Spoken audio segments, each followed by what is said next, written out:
Marko talking Habs all day. Fans in the chat, we ride or die. Blue, blanc, rouge, bleed the colors with pride. Habs Hump Day! Habs Hump Day! Habs Hump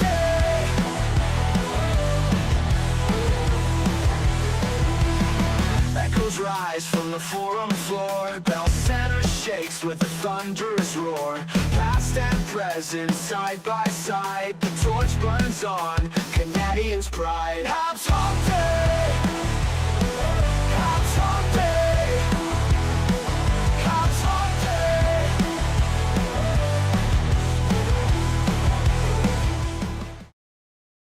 Hey, welcome back to another Habs Hump Day with the hockey coach, Coach Francis, directly for the beautiful country of Thailand.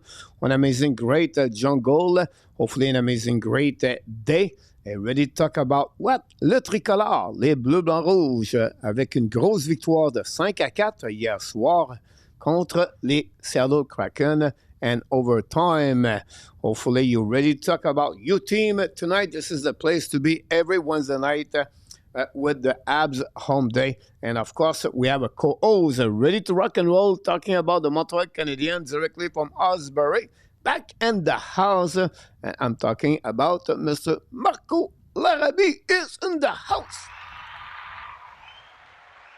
Yes, sir. Yes, sir. Habs Hump Day, Wednesday, after a big win, Coach, like you said. Optimism, excitement everywhere right now across Montreal, across all of the Habs fan base. Even the Toronto media is talking about the Montreal Canadiens. Every podcast, every kind of NHL-oriented show, Montreal is the it team right now, guys. How does it feel to finally have a team that's relevant, people are talking about? We're all here for it. It's going to be a great time. Looking forward to talk to you tonight, Coach. And thanks, maybe also not Toronto, but Ottawa is going to start talking about Montreal because now they're losing 4-2 against the Buffalo. RDP right now is dancing at a Michael Jackson inside the living room in Newfoundland to see his Sabres. This team need a W, Marko, right away because there will be a disaster for them if they start with 0-4. And that's what the score is, 4-2 right now in the power play. The Detroit lead 2-1. Only for a game is a TNT Sport Night, honestly. All the game a little bit later. Chicago play the Blues tonight. And after that, the Flame play the Mammoth. Only for a game in NHL. Before we start, we're going to welcome everybody. If you don't mind, we have Roger Bouchard back in the house. Luciano is in the house. Mr. Nartap, moderator, is in the house. RJ Calabro knocked the door. Welcome back, RJ. Already with all the news. The Blue Jays are losing right now 2-0 against the Mariners at the bottom, second inning. It is what it is. And then we have Roy from the squad of the Thailand. Roy, welcome back. Thanks to be with us. We're doing well. Sebastien is in the house. Thanks to Sebastien with us. Samuel knocked the door. Thanks for the likes we just got. RJ Calabo delivered a lot of comments right away there. No Chanel back in the house tonight. Thanks to be with the Hockey Nation Live show. Well, Luciano with Larry Lavallee is in the house. Mac Elliott knocked the door. And then we have PLW with Varsho hit a home run tonight. Looks does not look good for the Jays already. I agree with you. No. And for the people was concerned, yes, approximately 6:45 to 7 o'clock, 7:10. The YouTube channel was shut down. I don't know the reason behind that. The Buffalo Sabres just scored another goal, 5-2 for that one. So. Ouch. Yeah, the Senators have lots of injuries, Coach. It's going to be kind of tricky for the Senators. Which one? The Senators, right? Like no Brady Tkachuk. They have Batherson coming back tonight, but they're going to need to find a way to kind of. Yeah, he flew in New York for a second opinion Tkachuk. So we have to see. Andy Kuivula is in the house tonight. Mr. AK, welcome back. Hopefully doing well. Always a pleasure to see AK with us, Marko. It's glad to see him. And Ozio Murphy is with the Hockey Nation tonight. Welcome back, all of you. Don't forget, everybody, tonight, after this show, we have the late night show with Montreal Canadiens and here, so you can talk about the Montreal, the NHL team more after this show. And then Saturday now and the Sunday morning, Marco, at 10 o'clock a.m., French version of the Le Déjeuner aux couleurs des Canadiens. Weekend, Saturday and Sunday. We're going to be live at 10 a.m. talking about the Montreal Canadiens. You're doing Saturdays. You're doing Saturday mornings as well, too? Yeah. Saturday, we're going to do a little bit more like the preview of the game, right? Because they play the same night usually. And we're going to talk a little recap of the game, the Laval Rocket. Usually they play and the preview they play. And we're going to accept phone call on that show. The Saturday. The Sunday is a little bit complicated, but Saturday, we're going to focus on the people can talk about anything. Maybe I'll be brave enough to join you on your French show. Mon français, c'est pas ma première langue, mais peut-être je vais être assez brave pour te joindre pour un épisode en français aussi. Then you just speak English, you'll be fine. It'll be all right. Triple W is in the house. Welcome back, Mr. Triple W. Thanks to be with our Canadian show. Hopefully you're doing well. Glad to see all of you. And like we do at the beginning, first we're going to see the subject of the night, guys. Talk about an unreal finish for the Montreal Canadiens with a goal at the third period with 2 minutes and 50 seconds to go remaining. And then we have the overtime goal by Cole Caufield. But at the beginning of the show, Marco, we do the headlines, and we're going to right there. I'm going to invite you to give us the first headlines of the day. Yes, sir. So as you talked about last night, Coach, beautiful snipe by our little boy, Cole Caufield, right where grandma keeps the cookies. Boom. I have a little arrow there showing you exactly where the cookies are stored. So listen, like so many good stories from last night and from the beginning of the season, to be honest. But I wanted to, kind of put a little bit of a spotlight on Cole Caufield, not just because, he already has 3 goals this season, but everything that we've been talking about, Coach, in terms of him working with Martin Saint-Louis on his 200-foot game. Honestly, like last night's game for me is up there for one of the best games I've seen Cole Caufield play. Just back check, like there was this one sequence where he, did more than one back check. Like he went back into the zone twice, won pucks back, got the puck out and then joined the rush again. Like just really solid, like, winning physical battles, like really like winning them, Coach, like along the boards. We knew that he was dedicated to working on his 200-foot game, but it's really quite amazing to see how far it's gotten. And, you wonder, if Team USA, Bill Guerin is going to be impressed enough. We know Bill Guerin doesn't like small players on his USA team, but listen, I think it would be silly for them not to have Cole Caufield on the U.S. Olympic team. I think he is never a liability on the ice, always in the right spot, competes on pucks, and we know what he can do in tight, like we see here. Late night cookie snack for Cole Caufield, the little cookie monster, getting his cookies against Joey Decord here. So electric effort from him. 2 beautiful wrist shots with just killer pinpoint accuracy, Coach, with these wrist shots. But I don't know, Coach, if you agree, like was that one of the best games you've seen Cole Caufield play last night? Like just his overall 200-foot game? Yeah, the 200-foot, it was great. His shot at the end, it was amazing. Look, it's not easy scoring in NHL. The goalie are bigger and bigger, and but the quality of the players to have a wrist shot is pretty amazing. Yeah, more and more. If you look about other game, but Caufield, I can consider him, for me, in my opinion, a top 10 best wrist shot in NHL. You give him like 2-3 inches, he would put the puck right there. How many goals he did with Wisconsin like this and before with your Team USA? He see it, and then they gave that location, and then look, bang, right there for Cole Caufield. But he does other things, is not show up.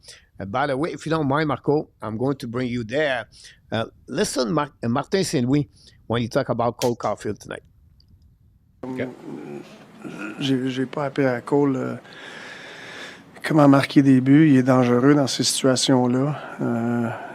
Il dégaine vite, il est précis. il a faim, tu sais, en dedans des cercles. Il veut à la POC son hockey. Mais moi, qu'est-ce que j'adore de Cole, c'est qu'il est capable d'absorber, d'évoluer, s'adapter. Tu sais, c'est un joueur complet présentement, Cole. Tu sais, puis c'est pas un gros joueur, mais il joue pas petit. Tu sais, puis ça, je pense que c'est important. Tu sais, il joue pas à l'extérieur. Il est capable de jouer en dedans.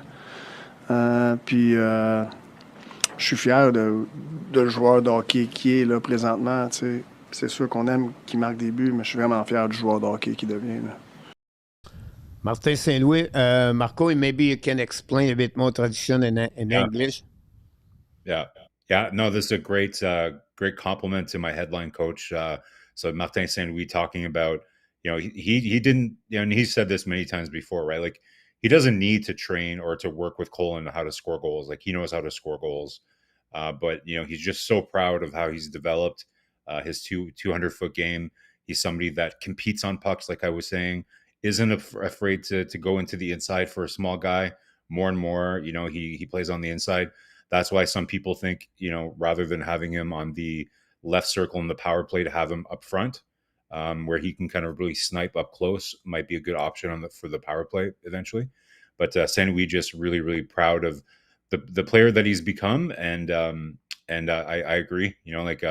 It's really, really important. If we're going to have a winning team in Montreal, you need your top line to be able to play against anybody. And certainly we've seen the Suzuki line be one of the best 5-on-5 lines in hockey. Here you go. The Blue Jays tied up 2-2 with the long ball. Boom. 2-2. Home run for the Blue Jays. I don't think Martin St. Louis was coaching Evanez on how to, the number 9 hitter to get some velocity. But there you go. Blue Jays on the board. Awesome. We talk about Mr. Monnière. Oui, 5-2, mon Monnière. Merci d'être avec nous ce soir. N'oublie pas de cliquer sur le petit pouce en haut. Billy from Nova Scotia in the house. Butch is back in the house. Julien Wiseman, Vezina is in the house tonight. Any question you want to ask, no problem. For me, Marco, I'll go with him.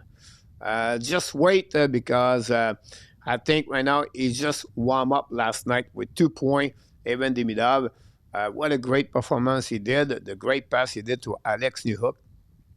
And because usually, Marco, many players will shoot the puck when he go down. And he decided to hold the puck and then see Alex Newhook in front of the net and then just tip the puck in the net. But after that, on the goal, again, tied the game at the end. A great pass by Patrick Laine to Demidov. Demidov take his time and hold his time, and then he released the puck in the net to tie the game. Multi-point for Demidov, first of the season.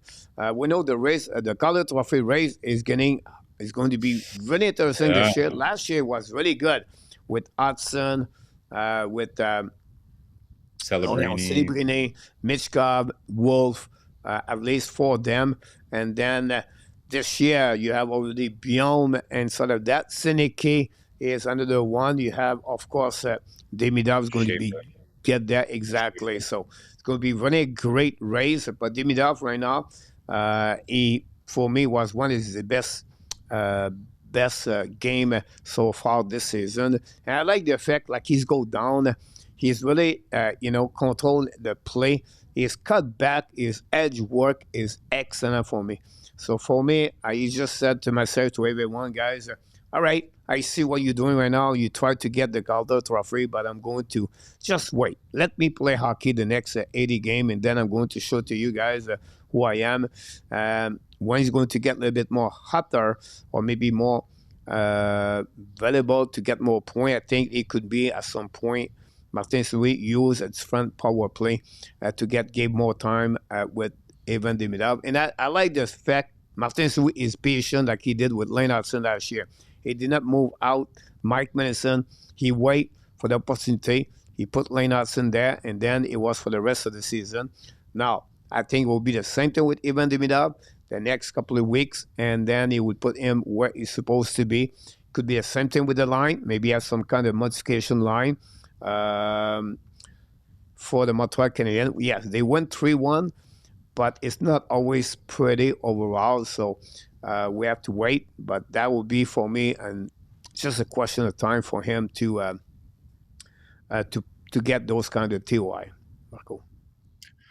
Yeah, for sure, coach. Like it's going to be tricky for him to get that 60 something points if he's not playing on the top unit. Like I know they want to do a balanced set of units, but I think you're right. Like at some point they're going to make that move.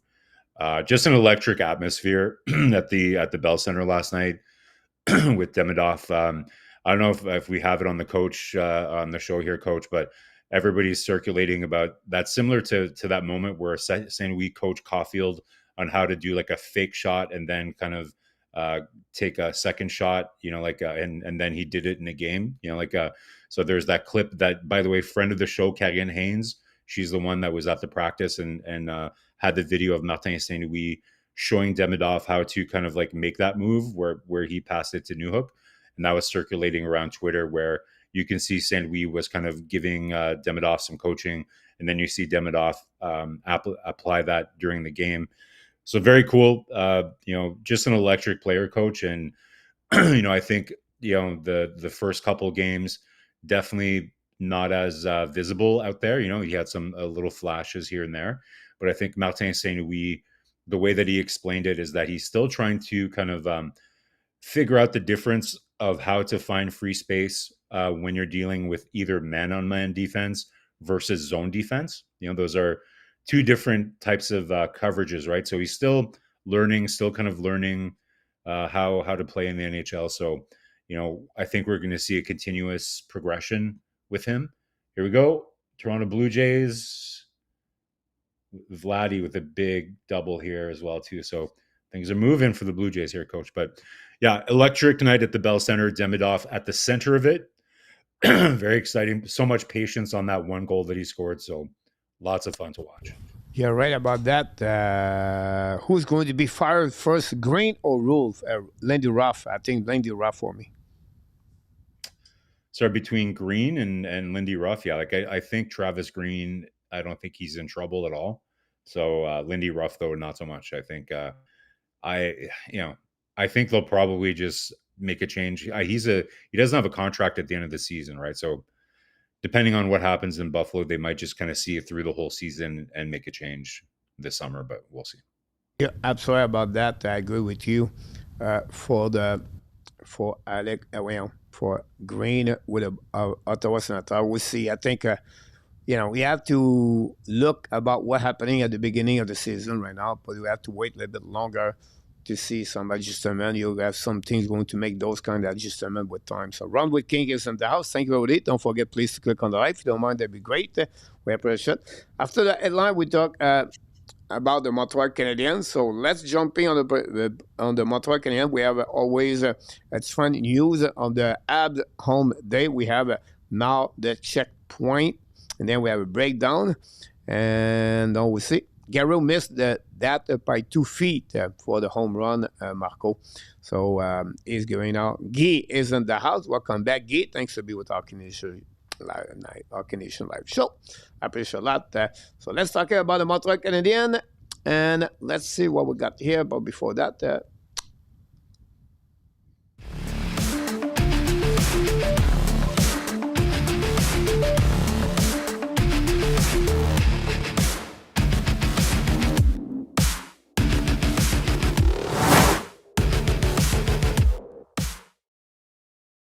here we go.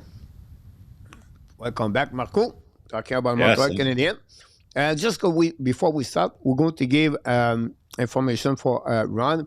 The reason Tampa Bay pick up him is at that time they was not sure about the injury of Vasilevsky, and that's the reason they select co-play. And now they realize Vasilevsky is ready, and they have Johansson there, so that's the reason they return him over there. Billy Guy is in the house. And here come Senator, the human ventilator on the bats for them. We missed Guy last night. I appreciate a lot. But I have to juggle the line. Guy was not there, so I put someone else in the line. TH is in the house. Welcome back, TH. Thanks to be with our Canadian show. Appreciate that. Marco, what we do here at the beginning, we talk about the recap of the game for the Montreal Canadiens. I'm going to go a little bit on overview before we go to the next IU information about the Montreal Canadiens. So let's see what we got here, guys. For the Montreal Canadiens, yeah, we went by the 5-4. I'm going to give you everything on the board, and then you're going to comment about the game overall for the people in that chat also. Caufield, 2 goals yesterday. Demidov, 2 points. Newhook score for the Montreal Canadiens. Dak scored a goal. Of course, Demidov had 1 goal. That gave the total of 5. That said, the 4 defensemen have 4 points yesterday. 4 of them played 20 minutes. Following by the face-off yesterday. Suzuki 62, Evans 56, Dak 53. I did not put Newhook, but Newhook is at 40% yesterday. It's the limits. And then TOI, Liney, 10 minutes. Jakai, 10 minutes. So now you can go from the game overall. What do you think about the performance of Montreal Canadiens yesterday and different players and the team? So, overall, Coach, we didn't even talk about the home opener, right? So let's talk even before we start dissecting the game. I think that was probably, in my experience anyways, one of the best opening ceremonies. The energy in the Bell Center was just completely hyped, right? Not only the extremely touching, honor that they gave Ken Dryden. Even my wife was a bit choked up watching it, the mask on the net. It's very emotional, but then quickly, that's the beauty about how successful they are doing these ceremonies, right? Very emotional, somber kind of beginning, but then they bring in the player introductions, and what a cool idea to bring, having each player pick their own song. It brings such a cool element to it where each player kind of brings their own personality to it. I love that, Coach. I know you're not a big music fan, but some really great choices. Cole Caufield chose this the song "Money for Nothing" from Dire Straits. All the players had a great song, and then Nick Suzuki, for his song, he chose the "Fix You" song from Coldplay, which is the song that we always hear at the beginning of each Montreal Canadiens game. So we start off the game, Coach. The energy is hyped. Everybody's hyped, and we know how these things work. If you look at the record of a lot of teams on their home openers, it's not good. Look, Montreal just beat 2 out of the 3 teams that they faced in their home opener. So sometimes it can be a bit touchy, being able to live up to that energy. But I think Montreal came out flying in that period, Coach. The pace of the first period, Montreal was just flying out there. But they come out of the first period only with 4 shots. Only 4 shots. And they were, I didn't see the final numbers, but the possession time in the offensive zone was off the charts. They, I think, dominated that first period, but just not a lot of pucks on net, I found. But overall, they come out with a 1-0 lead after the first period. And then we kind of get into a yo-yo situation, right? Back and forth, kind of teeter-totter kind of game. Seattle comes back and takes the lead at the end. A little bit of a rough outing for Montembeault, I think, and Jacky, Jacky again, is a dash on the night. And then, we had, maybe one goal that Monty, I think, we'd want him to maybe try a little harder to see through traffic. So, but overall, Coach, just an exciting game, lots of character from Montreal to be able to kind of battle. That's 2 games in a row where they kind of have late game heroics, right? With Goulet scoring in the last minute, the game before that, and then with Caufield. The one thing that we should note too is the really, really smart move by Martin Saint-Louis to call the overtime timeout, right? He did it just to give them a rest, right? And you can see how, I don't know if you noticed this, but how relaxed Martin Saint-Louis was during the timeout. He's just talking with Suzuki and Caufield, just very relaxed, talking to them, making sure that they have a plan, not telling them exactly what they need to do, but just making sure they take a minute to, 4-2 Toronto. Yes. Yeah, 5-2, I know. 4-2. Yeah. So, so just overall, Coach, again, not a perfect game. There's still lots of things I think that we need to talk about here, but this is mostly it's hard to really nitpick It was just a really fun, exciting game. Like when you look at just as a home opener overall, if you're somebody that really laid down some big dollars to go see this game in person, you definitely got your money's worth with Demidov. You had another good news story, Kirby Dach, even though just off his skate, I think it's a good psychological thing just to check off his list that he's on the board. He has a goal. Newhook getting a goal early in the season too, Coach. Do you remember how long it took Newhook to get a point last season? Wasn't it like 15 games or something it took him to get 1 point? So good point about that, Marco. If you don't mind, want to hear Martin Saint-Louis when you want to talk about Alex Newhook? Yeah, let's go for it. Non, mais je pense que Noé, il a pris...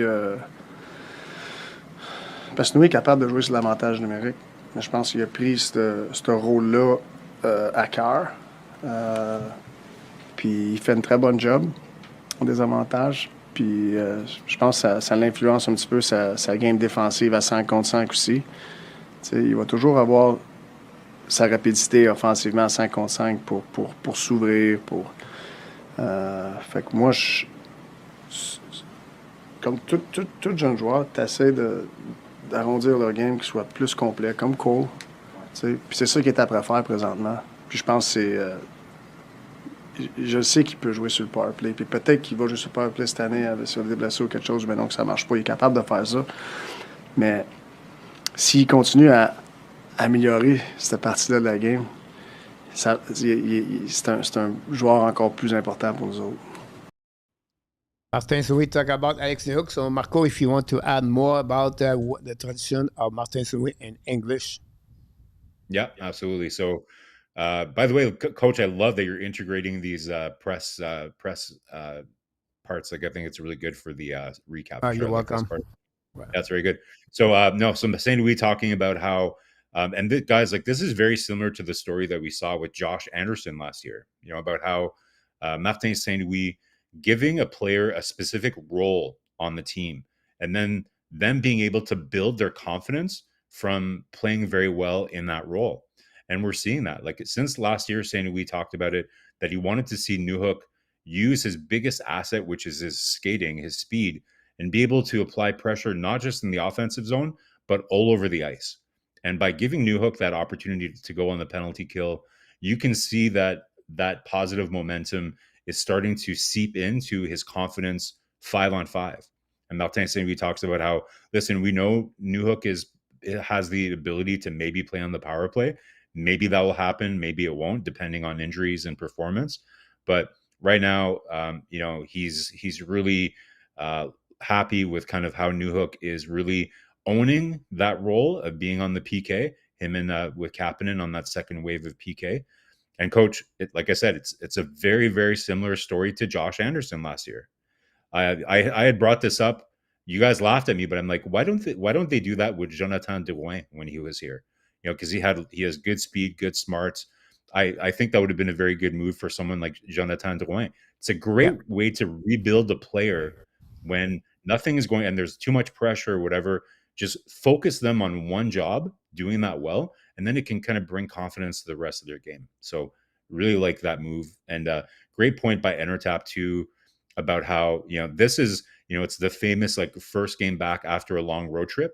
So not only was it the home opener, but it's the first game after a pretty long road trip. So for Montreal to come back, have that much energy and be on top of the game coming right out of the gate in the first period. Great point by Enertap that's not easy to do as well. Yeah, I'm sorry about that. It's something, you mentioned at the beginning, Montreal played a solid game, but puck possession was good. But I think the score does not reflect exactly what happened. I'll just give you an idea here. On the XG4, the Montreal Canadiens dominate the Kraken, honestly, at 57 versus 42. So this is very high. The high danger scoring chance in Montreal is at 71%. And the Kraken is only at 28% on the high danger chance. And then if you talk about the Corsi a little bit advantage the Kraken. But again, the Kraken took opportunities of what the Montreal gave to them. And remember, you have the puck hit someone in front of the net. Broken plays. Yeah, Yeah, lots of broken plays this year, coach. Like there's at least I can't recall exactly, but there's at least 3. So Montreal has allowed, I think, 12 goals so far this season. I would say at least 4 to 5 of them are on broken plays like that. Like just like shots that are blocked in front of the net and then it's a broken play and then the goalie just, wasn't expecting that. So there's a little bit of puck luck there. I agree. And coach, I did send you some stats around the expected saves for Montembeault, and maybe we're seeing a little bit of that as well too, like with the yeah. score. With the score. The next all your stats all together. Yeah, So but we want to right. welcome Marko. Pete Martin is in the house. James knocked the door. Guy back also. If we forget one of you guys, we apologize. But don't forget, please, to click on the likes. I appreciate it. Any question, anything you want to talk about or sharing in the chat, please don't hesitate. We would be there for talking about this. Monto not at his best so far for the Montreal game. So we're going to talk about this in the next couple of minutes. Just a bit more about the game, a bit more deeper. I want to talk about, honestly, the defenseman. Dobson, Madison, excellent right now with the Montreal Canadiens. Dobson is right now they have only 3 defensemen at 5-on-5 with over 50 minute play on the ice. Did not get scored again. They had No 5-on-5. Chickron, Dobson, and I missed one. So I apologize the third one. But this is a really important step because we got sold. Dobson, only an offensive player with a great slap shot and a great puck mover, a transition great. But I think we don't give him enough credit. And I think sometimes, Marko, a defenseman get better when he play with the right guy beside him. You have some star or different, of course, like Adam Fox. You can put Lindgren. It was fine. We could put another one this year. Adam Fox would be fine. But usually, you have a player fit with another player more together, like a good duo. And I think Dobson Madison started this last year at the World Championship for Team Canada. Carry on this year. You have some kind of people was a little bit worried because it's a preseason game. But at the end of the day, for me, I'm really impressed by Noah Dobson yesterday again, but since the beginning of the season, like Mike Madison. And then you have also to add 2 defensemen, Leonardson and Kieran Cooley. All of them play over 20 minutes yesterday. And let's listen to what Martin said about Mike Madison during his game. Good start. Yeah, no, Mike's been tremendous. Every game I feel he's been really good. When Mike's on the ice, I feel we're okay. I feel like he covers so much ice, and he's playing some really good hockey right now. And, you look at our defensive core and it's I feel pretty confident with what we're coming with, and Mike's a big part of that. Again, great word about Mike Madison. Of course, the reflect of this is going to be like, is going to sign or not with the Montreal Canadiens. But right now, Mike Madison is one of the most consistency players since the beginning of the season with the Montreal. So I don't know if you want to add something about that. 100%, coach. Like, if Mike Matheson ends up signing an extension with the Montreal Canadiens, he should definitely send Noah Dobson like a fruit basket or something like that, right? Because like you said, Matheson's been very good, but just being paired with him, I think, like you said, like they're just complementing each other really well. I think a lot of us, looked at maybe a Gooley and Dobson pairing, thinking that you wanted to kind of maybe spread out that skating across the D pairs a little bit. But it's hard to argue with what's working. Like the vision that Martin Saint-Louis had is that, maybe they won't be the most physical D pairing in the NHL, but they're going to be able to move the puck so fast. They're going to spend so little time in their zone that it won't matter. And, to me, that's probably one of the things that we haven't talked about, Coach, is the transition game for Montreal has been absolutely elite so far. Not spending any time in their zone. How many times, here we spent me, you, and Enertap talking about being trapped in cycles in their own zone and spending too much time in their zone. And then you have to block shots and you're tired and then you get injuries because you're blocking shots because you've been there too long. Like if you're not spending time in your zone and you're able to transition the puck out fast, it's a completely different game. It's the tax that it puts on your players is totally different when you're not chasing guys around in your own zone so much. So I see the vision now, Coach. Like, curious to see how that would work in the playoffs. Like it's a different game in the playoffs, so we'll see how that evolves. But it's hard to argue with that vision of, if you're able to transition the puck fast, and if you're not spending a lot of time in your zone, and I see a lot of people talking about how Dobson was evaluated. Like, yeah, there's some people that were saying that he's only an offensive defenseman. The way that I took the evaluation for Dobson is that he was very good 5-on-5, but he's very similar to Matheson, where 90% of the time he's doing great things for the team. But then once in a while, he'll do a really, really bad mistake that the fans absolutely go bananas about, like really, really bad, egregious mistakes, similar to what we saw with Matheson, right? And sometimes the Islanders fans would focus on those mistakes, very similar to what we hear with Matheson. Everybody wouldn't focus on like the 85 to 90% of the time where Matheson is doing amazing things for the team, and then they're focused on just the one obvious mistakes that he would make, right? So I think that's the reputation that Dobson came in with, is that he's prone to gaffes here and there. But we haven't seen that so far. Like, I think he's been very solid, and you're 100% right to point out that, right now the D pairs for Montreal, we can have a conversation about Jackeye, and maybe it's time for Struble to get back into the lineup. But even we'll talk about this on the stock market. Yeah. But you can't, and you have to. If we're talking about the D core, you have to talk about William Carrier as well too, right? Like Carrier has been really solid as well too, really stabilizing that bottom pair. One thing that we haven't talked about too much, Coach, I want to just about the recap of the game. You know what I really love? One thing we talked about looking at is Martin Saint-Louis. Is he evolving as a coach as well? I already brought up the fact that he took that a timeout in overtime, right? You know what else? I don't know if you noticed, but did you see how he was coaching the team in the third period? Very situational, right? Like he started mixing up his lines in the third period, mixing up having Newhook play with Evans and with Anderson towards the end of the game when the game got a bit tighter. That's why you see Patrick Laine's minutes go down under 10 minutes or around 10 minutes last game.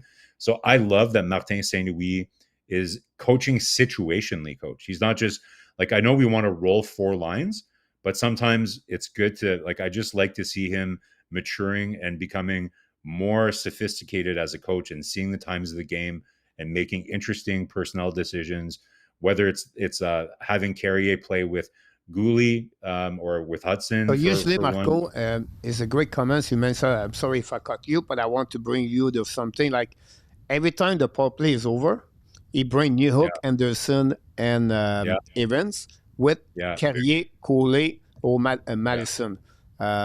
Always. So the people did not touch the ice. He come back with them. So I think it's a great way for the coach to satisfy everyone, to give more time. And I think that's a great way to do. So I really agree, Marko, about that. The Blue Jays 6-2 right now look like right there. Pete Martin talk about the goal, about that. A2, welcome back. Garrett C. knocked the door. Thanks to be with us. I appreciate that. I don't know if you are Buffalo Sabres fans like LDP, but Ottawa scored a goal at the first minute of the third period. So now it's 5-3. We don't want to jinx anything here, but I would just say this game is far to be over, Marko. Oh, nothing is easy in Buffalo. Nothing is going to be. By the way, Shane Pinto, 5 goals. Which who chose him in his hockey pool? He did it. It was a great pick over there. By the way, Willie is really proud to beat you. He told us. I see that. Holy jeez. Willie, he said, "Hi, everybody. I beat Marko last week." Not a good start in fantasy, Coach, but it was a weird first week, right? Like so many games all at once, and you had to like. I chose to bench Schaefer, and he got 6 points or something like that. So just got unlucky. Benson is back tonight, and I did not put him 5 points already. So I'm losing 2 points behind that. And yesterday, last week, I almost lost by 1 point. I won, but Offer was sit, and then I did not use him. He got 5 points also. So, but sometimes you cannot do.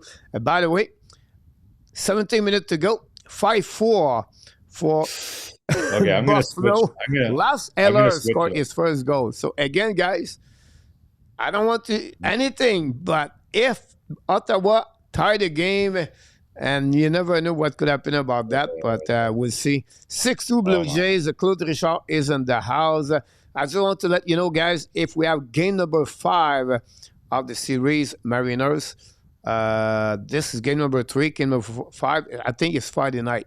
So we're going to do the game Friday night at Toronto and Mariners. Just MLB. switch that. I know Laval Rocket play the same night, so I don't know. And tonight, I'm supposed to be a late night show. If the game baseball is not over, it's really tied, whatever it is, or maybe move back to the baseball. So stay tuned, guys. The Hockey Nation bring a lot of contents about that. And I want to talk about, finish the recap of the game, guys. Another comment from Martin St-Louis is in French, a little bit longer. But he talked about a great question from François Gagnon last night. He talked about the big difference between when he started coaching in Montreal Canadiens, all the players, and who he is today. What is the biggest difference? Now, the Sabres scored a goal, 6-4. Rand McLeod is a party goal in the Ottawa and the Buffalo Sabres. I want Buffalo win, to be honest with you, Marco. Because I think they deserve it. Roger Delaney is in the house. Welcome back. Let's listening, guys. Martin St-Louis in French, and then Marco will going to give a last tradition. The tradition. This is the last interview with Martin St-Louis last night. But I think this show exactly Martin St-Louis is a perfect coach and the reason why who they are, the Montreal Canadiens today. Tu sais, quand je suis arrivé, c'était un groupe qui n'avait pas beaucoup de confiance. Tu sais, le moral était à terre. Je trouve que c'est un groupe qui est très confiant, puis pas arrogant, mais très confiant, puis avec beaucoup d'énergie puis de l'enthousiasme. Puis je pense que ça vient avec, journée après journée, de créer un environnement que les gars sont contents de venir à l'aréna. Fait que je te dirais, c'est peut-être ça, là. Tu sais, c'est... Je suis content qu'on ait bâti ça, tu sais, quand j'ai pris la job, au moment, tu sais, je pense que ça pouvait pas être... leur moral pourrait pas être plus bas, tu sais. Fait qu'on l'a monté. Comment qu'on l'a monté, je sais pas, mais je sais que c'est plus haut que c'était. Tu sais, mais c'est... Puis ça, c'est vite... ça prend peut-être longtemps à bâtir ça, mais des fois, c'est vite parti si t'en prends pas soin. Il faut que tu fasses attention comment tu fais les choses, puis d'essayer de garder une constance, intégrité, puis ouais, l'enthousiasme est bon, puis ça paraît. Well, Marco, Martin St-Louis talk about the difference. I think he talked right away there when he picked up the puck. When he picked up the team, the morale was down. The player was not happy. And he changed everything so he can maybe have more. Buffalo Sabres now get back the 3 goal. They score another goal, 7-4. 7-4. Yikes. Yeah, so just to recap what Marty was talking about. So he's just, commenting on how much, like you said, Coach, how much the team has changed in terms of the confidence, right? Like he makes the point of saying they're not cocky, but they're confident, right? And talks about how, it all starts with how they all want to be together. They all love coming to the rink, creating an environment where it's fun coming to the rink. And it's all built upon that. And, he's not even sure how, like, if you asked him, is there a specific recipe you use to do this? He's like, it's hard to explain, right? It just happens. And I think there's another interview where he talked about how it's kind of like you have to plant the seeds and it needs water and it needs sunshine and you need to grow it. And that's what it is. And he talks about how sometimes it takes years to build something like that. And Coach, what that made me think of, and again, watching some of these Leafs podcasts and seeing how other teams are talking about the Montreal Canadiens, if you compare it to other teams like the Leafs, and because I want to talk about, because we're all excited right now, right, about kind of the culture and everything else. But again, and I've done this comparison before, but Like, there's a graph that's been circulated around recently about how the young core of the Montreal Canadiens is locked up to like 2032 with Dobson, and but Suzuki is for another 5 years, right? So if you like right now, there's like, we're very excited that we're at the beginning of this journey, but you can see that Martin Saint Louis is putting a bit of urgency on this as well too, because time goes by very fast, guys. Like what Montreal has right now is very special. The team culture they have, like he was saying, and Martin Saint Louis, the management team being as good as they are, but it goes by very quick. You can quickly become the Toronto Maple Leafs, where you have this really good young set of players, and then boom, 10 years goes by and you didn't win anything. It can happen just like that. So as fans, we should really take a moment to just appreciate the moment that we're in, which is at the beginning of the journey where everything is exciting and everything else. And we want to be permissive, but there has to be a bit of urgency. And that's why I really like the message that St. Louis has, right? About a culture of accountability and everything else, because it's good to have the promise of the future, but you have to live in the now and appreciate how they have an opportunity to start building something now, because it can go by very quick. So I thought that was interesting. And, I think you're right. Like, how lucky did they get finding, making this choice? Like, it was a good educated kind of gamble by Kent Hughes. But what would Montreal Canadiens be right now without Martin Saint Louis, right? Like, just a totally different situation without him. Well said. I agree with you about that. And then you talk about other podcasts. So we said to you, the NHL Network on the TV, on the radio. I listen serious every day. They talk about more about the Montreal Canadiens. They feel like this getting really better and better on that organization. So you can see the vibes around the league now to see how the Montreal build their team. And we can talk also about the Anaheim Ducks, honestly, for that. So save to talk about Save Dangola Exactly. about the That's Montreal exactly. Canadiens core, and that they have other people talk about the Montreal. So glad that everybody share your information about the different thing about the Montreal Canadiens. So very kind of all of you about that, Marco. Like we're going to do now for the every Wednesday night when we will work together.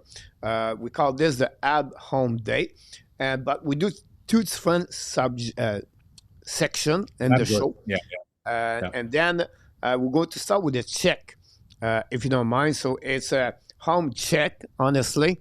And we're going to talk about what happening. They are graphics, and each graphic has some kind of information for the Montreal Canadiens. And we're going to accumulate, exchanging, and modify, update those information weeks by weeks. And you're going to make your comments about that. And these guys have nothing to do. This is all Marko create those graphics, so the credit have to go with Marko.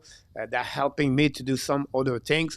So and I accumulate this too. But I'll be honest with Marko. I started to do it with the Chicago Blackhawks manually, and that gave me a good way about that. Like I do the Monday, every week and a Monday for the Chicago, I make a very deep week recap, and I think I use some kind of material you use for that. So we're going to go one by one, Marko. It gave us some information there, if you don't mind. The first one, guys, is the Montreal Canadiens goal per game. You see like what's called a speedometer, no? Yeah, speedometer, yeah. Okay, now you're going to see it's small. So what I did, Marko, I did the same graphic, and I'm hiding behind me. So that will give you a little bit better for this one, Marko. Okay. Yeah, so guys, if you remember, we did our season preview show. And so that, like Coach said, like Hump Day is going to be, we're going to be tracking what we call key performance indicators. So KPIs. There's certain KPIs that we're going to want to track throughout the season, because we made some predictions. Like, what are some of the thresholds that Montreal will need to hit in our estimation to be competitive and make the playoffs? So one of the first KPIs that we're going to be looking at is goals per game.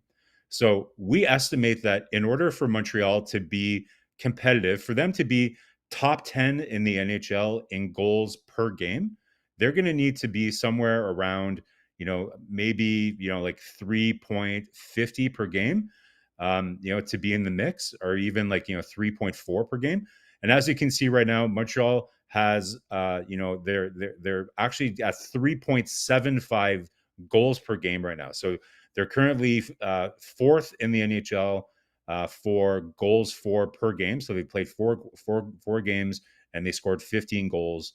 So that, according to our speedometer here, Coach, we're in elite territory. So we're above. Like if I had the needle would actually be past the whole graph. Like it's beyond, right? So they're trending very, very good right now. So 3.75 goals per game is an excellent. If Montreal can keep that trend, even again, like if they can stay around 3.5 goals per game, they're going to be in very good shape. So in terms of goals for, looking very good, Coach. Like really, really good production all over and as we talked about, if you remember our season preview, there's a certain amount of goals we're looking for per line as well too. And we'll, once it's early in the season, right? I think it was Lucky earlier that's saying, "Whoa, guys, it's only 4 games."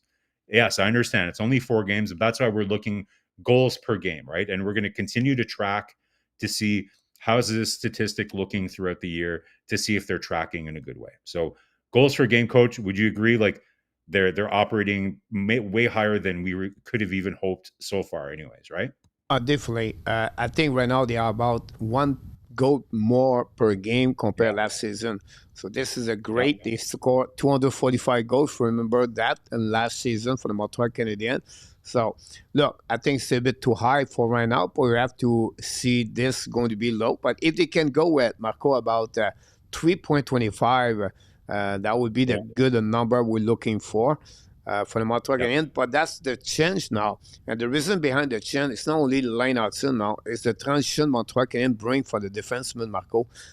It took many games last season, or they have less contribution last season from the defenseman overall compared to the year before that.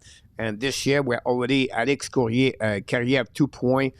Dobson, Madison, it's only Lane Hudson at less point right now with the Montreal Canadiens as the defenseman. So just give you an idea how the Montreal Martin Louis changed the system for the team overall, and they take advantage of that. And that's not including they are not off, but Nick Suzuki, they have 0 goal this season, and the power play does not work at the level they should be. Put this together, Marco, so they could be at 3.5 overall, I think. I don't know if you agree with me. Yeah, like so the number that we identified, and that's why you see the blue, right? So in order for Montreal, because what we were trying to project is we wanted them to be in the mix again, right? We wanted them to be competitive to make the playoffs. So the minimum that they have to get is like you were saying, 3.25 goals per game. That's a minimum, right? So right now they're like crazy above that minimum. They're like at 375.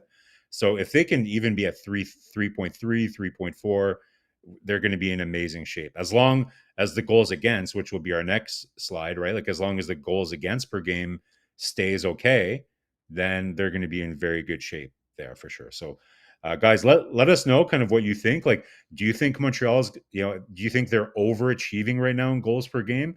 Do you think that they're going to be able to stay around this number? If so, let us know in the comments. Like if you think that Montreal's offense can kind of keep up this cadence. You mentioned that Suzuki doesn't have any goals yet, Coach, but they're getting maybe some surprising contributions from players like a Kapanen has 2 goals. You have Bolduc, who we expected was going to score some goals, but he has 3 goals so far.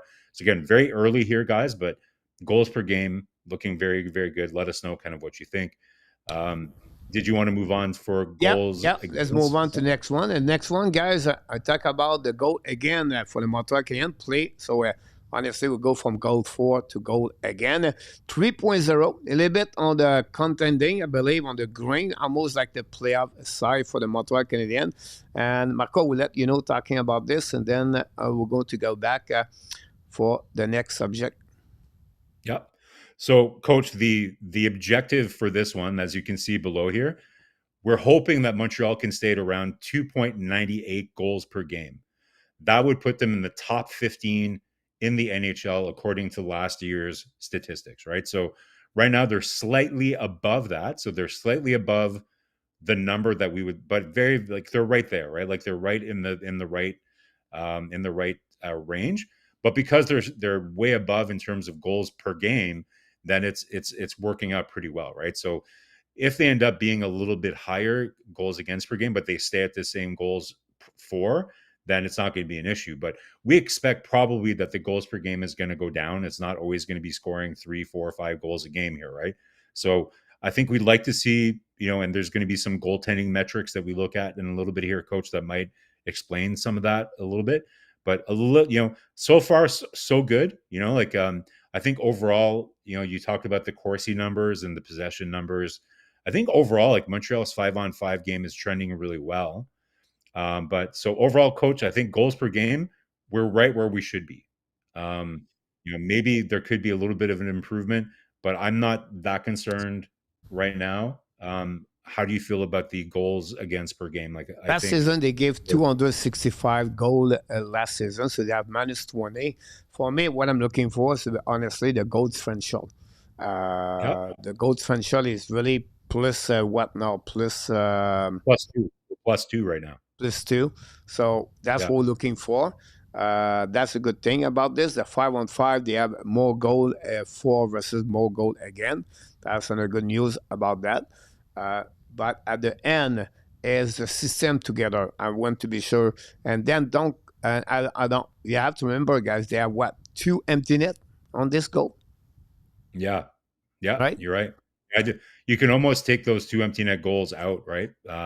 That would be, so you're right. Like there's a lot of players that maybe are minus players right now too. That and Coach, I don't know. That's a thing. I wonder if the NHL should remove empty net goals, for those totals, because it's not. Really that would be the same thing with the plus and minus. To be honest with you, Marco. Yeah, exactly. Apologize. I'll go back right here, but so Luc Lafortune, welcome in the house. We have other people. Thanks, everybody. Don't forget, please to click on the like. 7-4 Buffalo again, Ottawa. Red Wings 2-1. I think baseball is 7-2, I believe, the last time I saw. So thanks, RJ, for all the update and the chat. So we can move on, Marco. Yeah. So as we continue on here, Coach, which one did you have next? Okay. So specialty teams, right? So, Coach, you were talking about this, I think, on the show last night on the live stream. I think we all understand that what we're looking for here, ideally, is like a combined 105 score for, I think would be the best, right, for both specialty teams.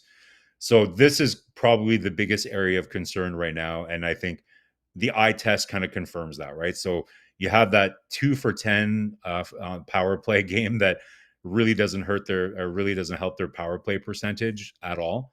We can break down exactly, there's been a lot of debate across the fan base about the 2 different power play units, whether Demidov should be on the first unit. Should they load up a first unit? All these, we can have those debates, but there is a little bit of cause of concern. Again, it's early, guys, only 4 games in, but only 17% of the power play. What we're looking for here for Montreal is hoping to be more around the 22 to 24% range. We want Montreal to be at least the top 10 power play team.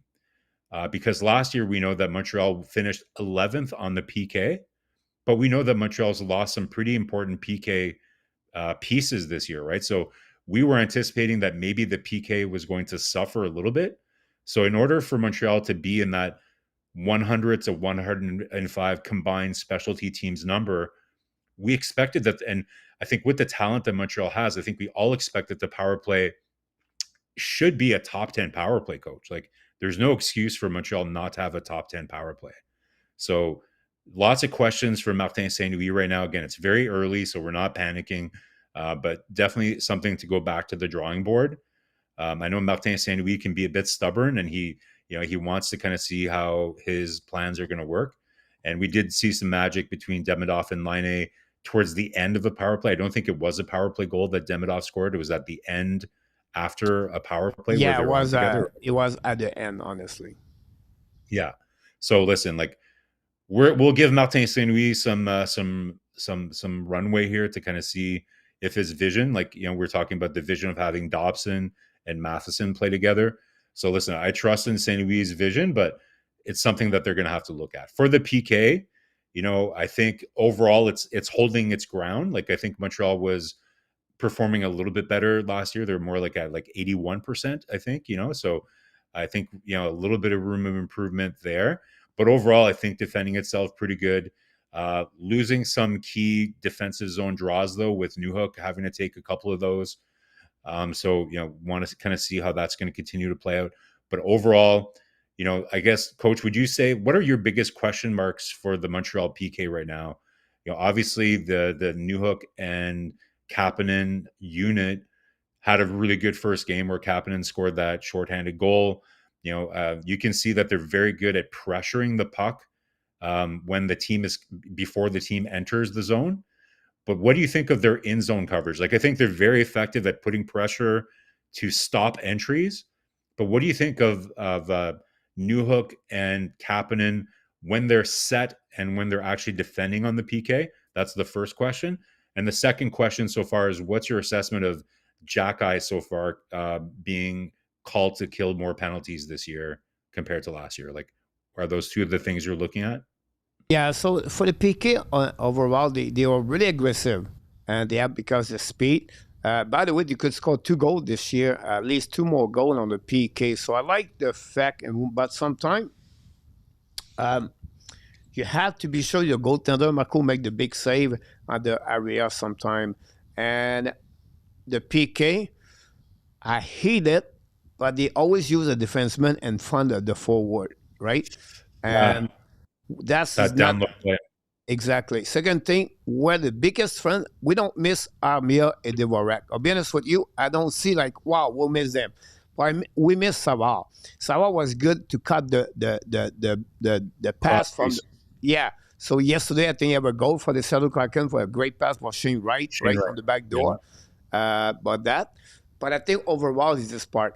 Now, it's a young team where they use Jekai, like you said, Newhook, Kapanen, and there are 3 players that's not normally be there last season. So we take time for them to adjust, to get better.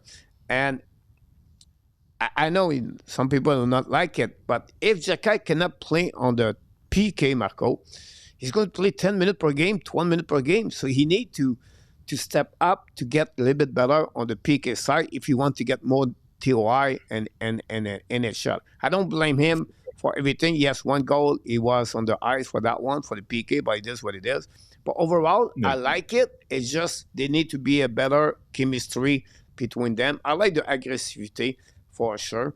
Like the goal yesterday, they need to clean up the house. I don't know why we're not physical in front of the net. During like the you PK, cannot ask a Mike Madison to cross-checking or to be a tough guy in front of net. But a guys like him, Jekai, this is what you should do. Yeah. That's what you should I be, agree with you. that guy.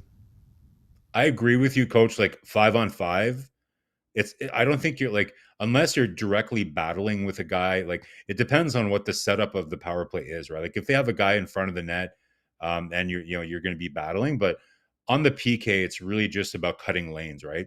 Like I think what they need to do is they need to show Jack-Eye a lot of Hal Gill tapes, like how Hal Gill, and even like you said, Savard, like guys that can really kind of take away that cross crease pass. That's going to be Jack-Eye's, because you're right. Like they're chasing that guy high in the bumper, and you can see there's always at least 1 forward that's down deep right in front of Montembeault. And that's a strategy. Like it makes me so nervous to see that one guy that's completely open up front. But I guess the strategy is that if they get the puck down low, they expect Montembeault to be very aggressive and challenge that player so that they cut off that player's time that's in front of the net, right? But it does make me nervous, when you see somebody that's completely alone in front of the net. I was watching Steve Valiquette, Coach, the former goalie. He now runs the he's on a couple podcasts for the Rangers, but he also has an analytics company now. He does. I was going to say that he does all the interview with goalies during the summer. Yeah. And he shows some kind of. That's a great one if you want to learn more about goalies. Oh yeah, but so he was telling a great story about when he was advising this one team. It was very smart how he was describing this. So he was saying that he would coach the defensemen. Their main job on the PK was to make sure that the puck never crossed. They actually, during practice, they took a magic marker and they drew a line in the middle of the zone, and the defenseman would consider if a puck would cross that line, it was their version of their net.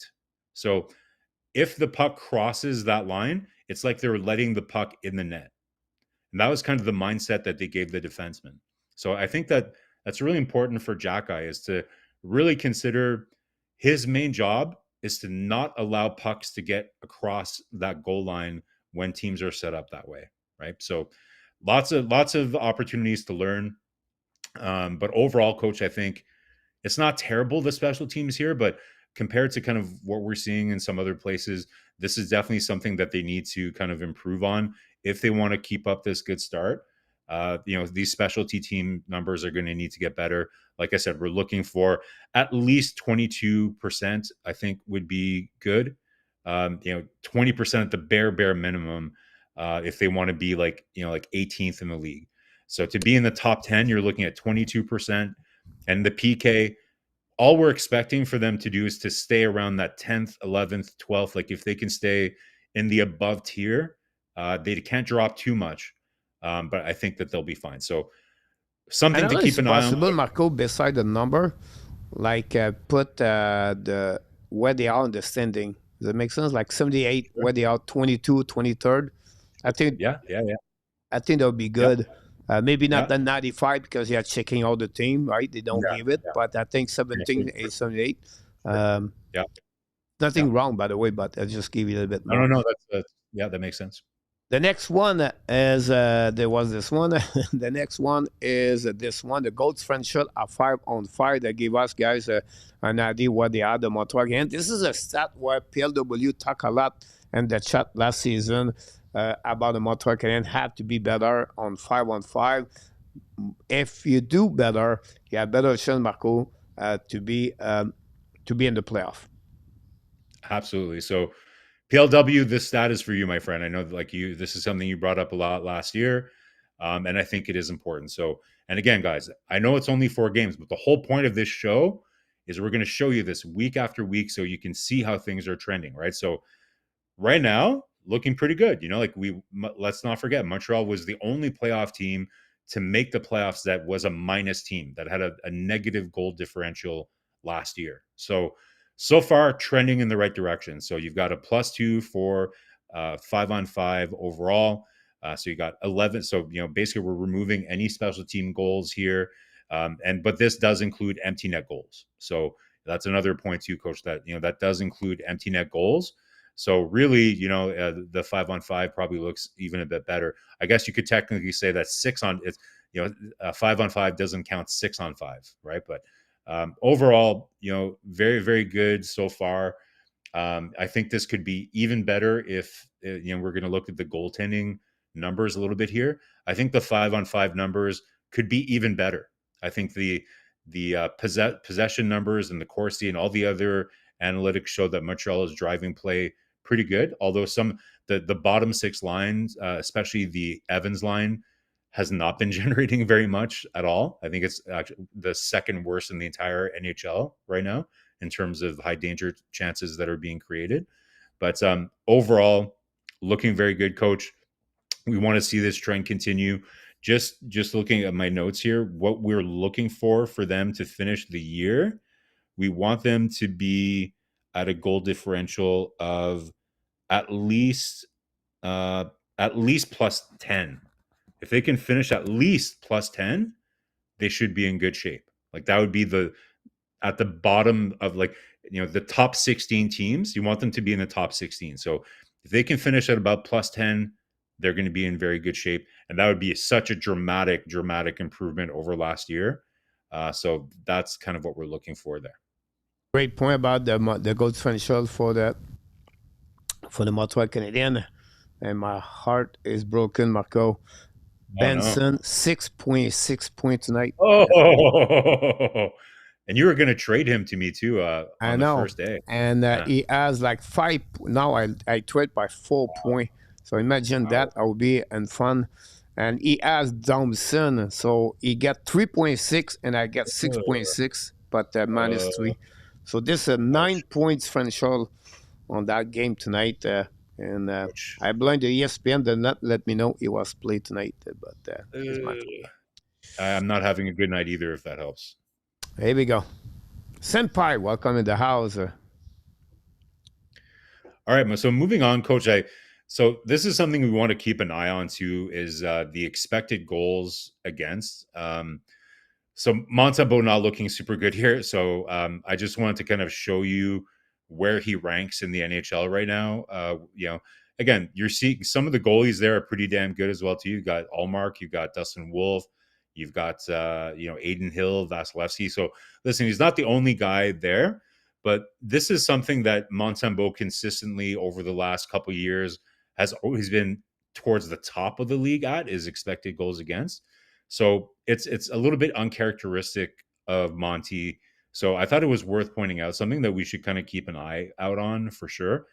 And it kind of goes to show, that the games have been a bit closer than maybe they should have, to be honest, right? Like if Montembeault was, or, because I think Dobish had a really strong game, so he only played one game, right? So if you look at the games that Monty has played so far, if he was kind of performing at the same level that he was last year in terms of saves above his expected, then he might actually Montreal's 5-on-5 record might even be even stronger, right? So I think we can see better from Monty. I think even himself admitted that he hasn't really liked his start too much. He hasn't had a lot of chance to practice, right? Just because of the schedule and all that. So I'm not panicked or anything about it. Like I think Monty has shown that he's a pretty consistent goaltender, and you can see there's a lot of goaltenders on this list that are pretty damn good. So I'm not worried about it, but I just wanted to kind of share it it does give some context as to, the numbers, right? And if, Montreal having a good start, but, what's different about this year, Coach, is often when Montreal has won games in the past, it's because their goaltenders stood on their heads. And that's not the case this year. These are not goalie wins, where the goalies have stolen games for Montreal, right? It's kind of the opposite, to be honest. You're right about that.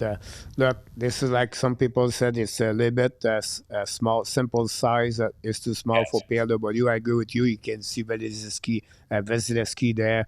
Montembeault is there.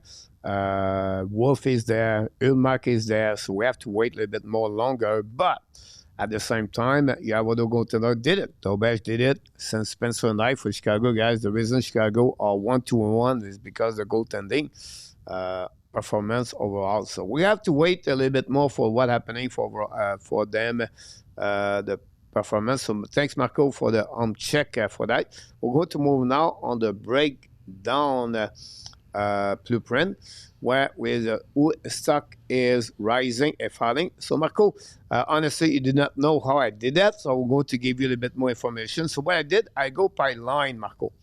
And you can go with line and then tell us up and down. Do not put any arrow there, but you can tell us honestly. And guys, that give you an idea.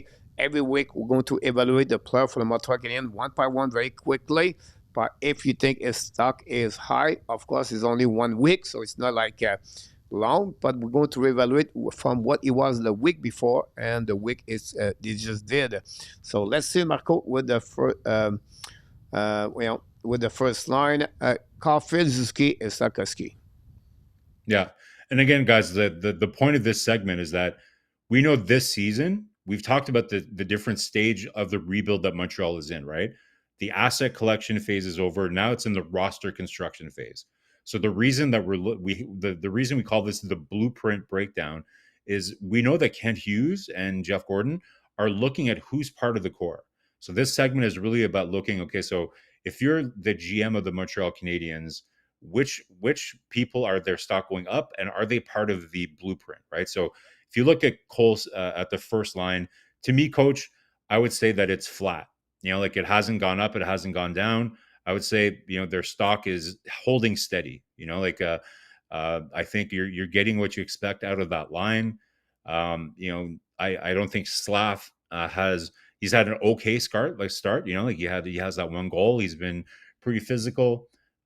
Still early, but I'd say for me, not down, not up, just flat. It's which is good news because it's a good asset. Like Montreal, this is something that they know. They can count on this first line. So having stability here is a good story. So for me, I would say that this one is not up or down, it's staying steady. I don't know if would you say it's going down or up? Yeah. If I go by line, I think you're right, but I will go by different players. I think everybody play. What I like for that line, Marco, they play different role now inside. Some people criticize a bit Sakoski, everything, but I think Sakoski is changing a lot.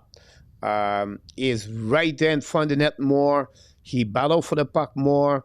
He won his battle more. He creates space, Marco, for Zuski and Caufield. For what we're looking for, Sakoski. We're not looking, Marco, 75 point or 35 goals for Sakoski allowed. But if you can create those kind of details, that will help in the Montreal Canadiens first line. And Suzuki has 6 point already. He is number 7 in NHL. Caufield have already, 3 goals so far, I believe. So, look, they really are the number 1 and line for the Montreal Canadiens. And the top maybe 10 line now in the NHL. We have to be honest with you. We don't maybe give not enough credit for that. Maybe top 5, like in terms of 5-on-5 play, you could argue that towards the end of the season, they were top 5, one of the best lines in the NHL. You're right. Yeah, I agree with you. So for me, you're absolutely right for that. The best 5-on-5 line since Montreal had Danault, Tatar, and Gallagher being really good at 5-on-5. Second line, Marco, Budzik, Doc, and Gallagher. All right, so if you go player by player here, I think for sure Budzik is up. Like his stock is rising quick, coach. Like everybody's really excited about the trade. But, after a little bit of a quiet preseason, we'll say, like it wasn't bad, but kind of quiet, he came in and, showed it in the games. And so for me, his stock is rising. He is arguably probably one of the highest risers this week. We'll continue to track that for sure. But so much so that, it's now that Lane Hudson has signed his extension, I would say between Mike Matheson signing an extension, after him, it would be Budzik is right there as to, okay, this is the next line of business that people are curious about here. Like, what is Budzik going to cost you, coach, when he resigns as an RFA this summer, right? So to me, his stock is up for sure. I think Doc, his stock is up. You know why? Because he played all the games. Just being there, I think his stock goes up because there's so little confidence in him being able to even be there. But I think Doc has been very solid. Nothing flashy, right? But very responsible in his zone.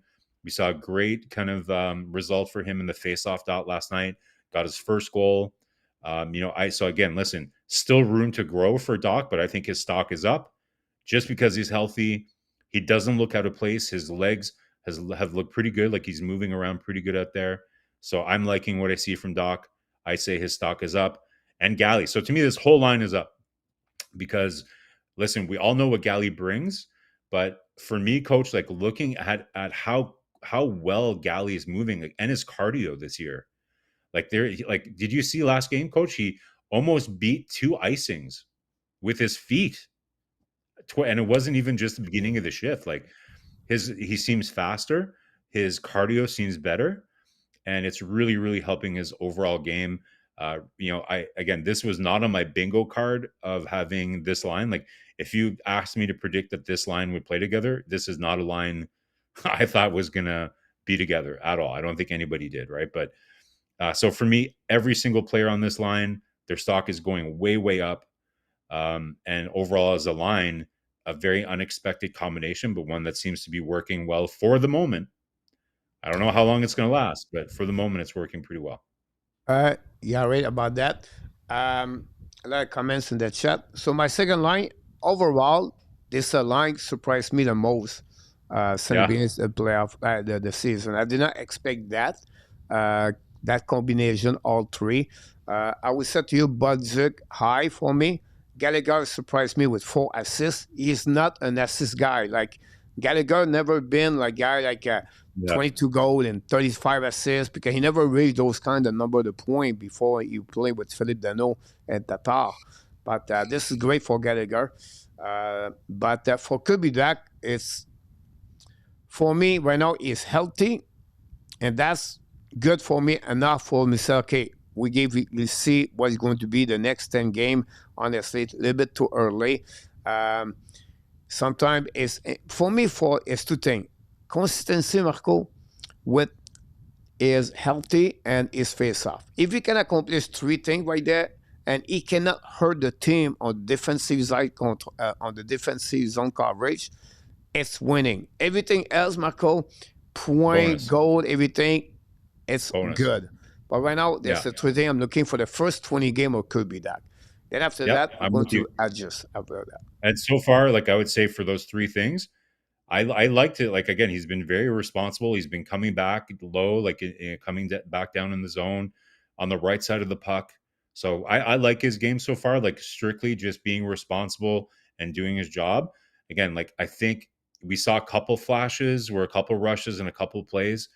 Hopefully he gets a little bit more comfortable. It starts to create a bit more with that line, and then we saw an improvement with the faceoff. So I agree with you, Coach. Those are three things to look for Kirby Dak: face-offs, health, and just overall dependability 5-on-5. Those are the bare minimums we're looking for there. So Yeah, absolutely good to about see.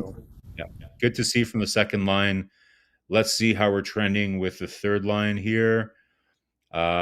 This one is interesting, Coach. Like, so overall for New Hook, I say it's up. Based on what we talked about, like how he's really bought into his new role on the PK. We're starting to see it maybe bleed into the rest of his 5-on-5 game, using his speed on both sides of the puck. And so I like his energy. I think his stock is up. For Kapanen, we're seeing if you compare it, say, to the first two games after he scored those couple goals, I would be careful if I'm Kapanen. I'm not worried about it so far, but I'm just saying, Mr. Kapanen, that don't forget that there's a Mr. Joe Veleno that's there as well, who can also take faceoffs, shoots left. So I wouldn't say his stock is going down, but the last two games he hasn't been as noticeable, not as impactful. So something to look out for. Like, let's see if Kapanen can be a little more kind of engaged out there, like the first couple games that we saw. I just didn't see him create as much. Still responsible though, kind of going back to the Kapanen that we saw last year, which is he wasn't hurting you out there, but he wasn't really creating that much, right? So the last two games a little bit more invisible, so maybe slightly going down for Kapanen. And then for Demidov, obviously his stock is up, right? Like, I don't even know if we should, obviously it's not a question whether Demidov is going to be a part of Montreal's core here. An electrifying game last game. So, I'd say it's up because, again, a little bit more invisible in the first couple games, not a lot of flashes, but definitely we saw a bit of a turnaround last game. So let's hope that we see this trend continuing with Mr. Demidov. Good point about that. I just watched the game. I'm watching two games right now, but the pass of offer to Mikheyev is priceless, Miss Marco. Like, it's like amazing. You cannot ask any goalie to give the puck. He was trying to eat his defenseman, but he hit Mikheyev right there in front of the net. So no goalie in front of the net. So not very good. But now it's 1-1. St. Louis respond with a goal. And then the Flames take the lead 1-0. And Ramus Anderson scored a goal about that. For that line, for me, it's a stock market really high and not very high. A little bit high, but not very high. New Hook, yes, very good beginning of season for New Hook. And then you have, honestly, Demidov is good. And then Kapanen, guys, yes, he scored 2 goals at the beginning, but I would say for me is flat right now. Would you agree? Like, Veleno is right there, Coach. Like, he shouldn't be too comfortable in his chair. Yes.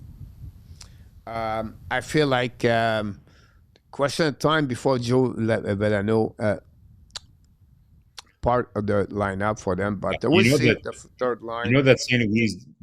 Louis is not going to want to have Struble and Veleno sitting out for 10 games, right? Like he's going to get those guys in at some point. Yeah, you're absolutely right about that. I agree with you. And now the Chicago score under the goal, guys. So first 5 minutes at 23 seconds, guys, 2-1 Chicago, and the first three goals. The first 5 minutes of this game. Chicago's been remember, like they used to call the Senators the pesky Sens. I Yeah, think the Chicago is going to be like that this year. They're going to be pesky team to play against. absolutely. I'm watching the game right now to see Mayu is on the ice on this one. So I want to see what's responsible. Well, not responsible, but he was on the ice on that goal. But look, this is a really interesting. So I don't know, Marco. I think the St. Blue is going to make me. They try to finish me at some point because I took them 2 years ago, their goalies, on my fantasy hockey, and I screwed them completely. They was so bad. I didn't touch them last season. This year I start with Offer, and now Offer just gave a giveaway goal. Two giveaway goal on that one. So look. It is what it is. Finally, the four line, Mr. Marco. So this one, Coach, like I'm going to say, like I was saying before, like if you look at overall kind of, advanced analytics for all the lines across the NHL, this is probably one of the worst lines in hockey right now in terms of what they're creating in the offensive zone. So that Montreal is going to need to have more out of this line, right? So I think Evans and Anderson have been great on the PK. I can't say that Anderson has been as impactful. They haven't really needed him to be. Like it's not like he's been bad. Like he's been a little bit physical. But yeah, I don't think we've seen Anderson completely warm up yet. So I'm gonna say, like overall, this line, it's hard to kind of pick apart like each player for Evans and Anderson because they're kind of like a known commodity, Coach. Like we know what they are. So I'm not too concerned about them. Really, it's Patrick Laine, right? So and again, I'm going to be careful here because it's very easy to get people to jump all over Patrick Laine. I want to say again, I'm very impressed with how committed Patrick Laine has been to playing on this line. And from all reports that we're hearing, his attitude and his professionalism has been amazing. There's some reporters saying that going to the bench after he comes back like from the bench, he's very positive on the bench. And you can see like he's buying into the program. He's back checking. He's like cutting off plays in the defensive zone. But I think again, like I still don't understand, Coach. Like I understand theoretically why they have Laine on the second unit with Demidov. But to me, the bargain that Martin St. Louis has to have with Laine is, listen, Patrick, you're going to play like 10 to 12 minutes overall. You're going to be playing with Jake and Andy. And I need you, in order for me to have confidence to put you out there, you need to prove to me that you're going to buy in, you're going to play the right way. And if you do that, I'm going to give you your cookies. I'm going to put you on the first power play unit because I know it's a contract year and you need to put up some points. And I know it's good for you at this point in your career to get that.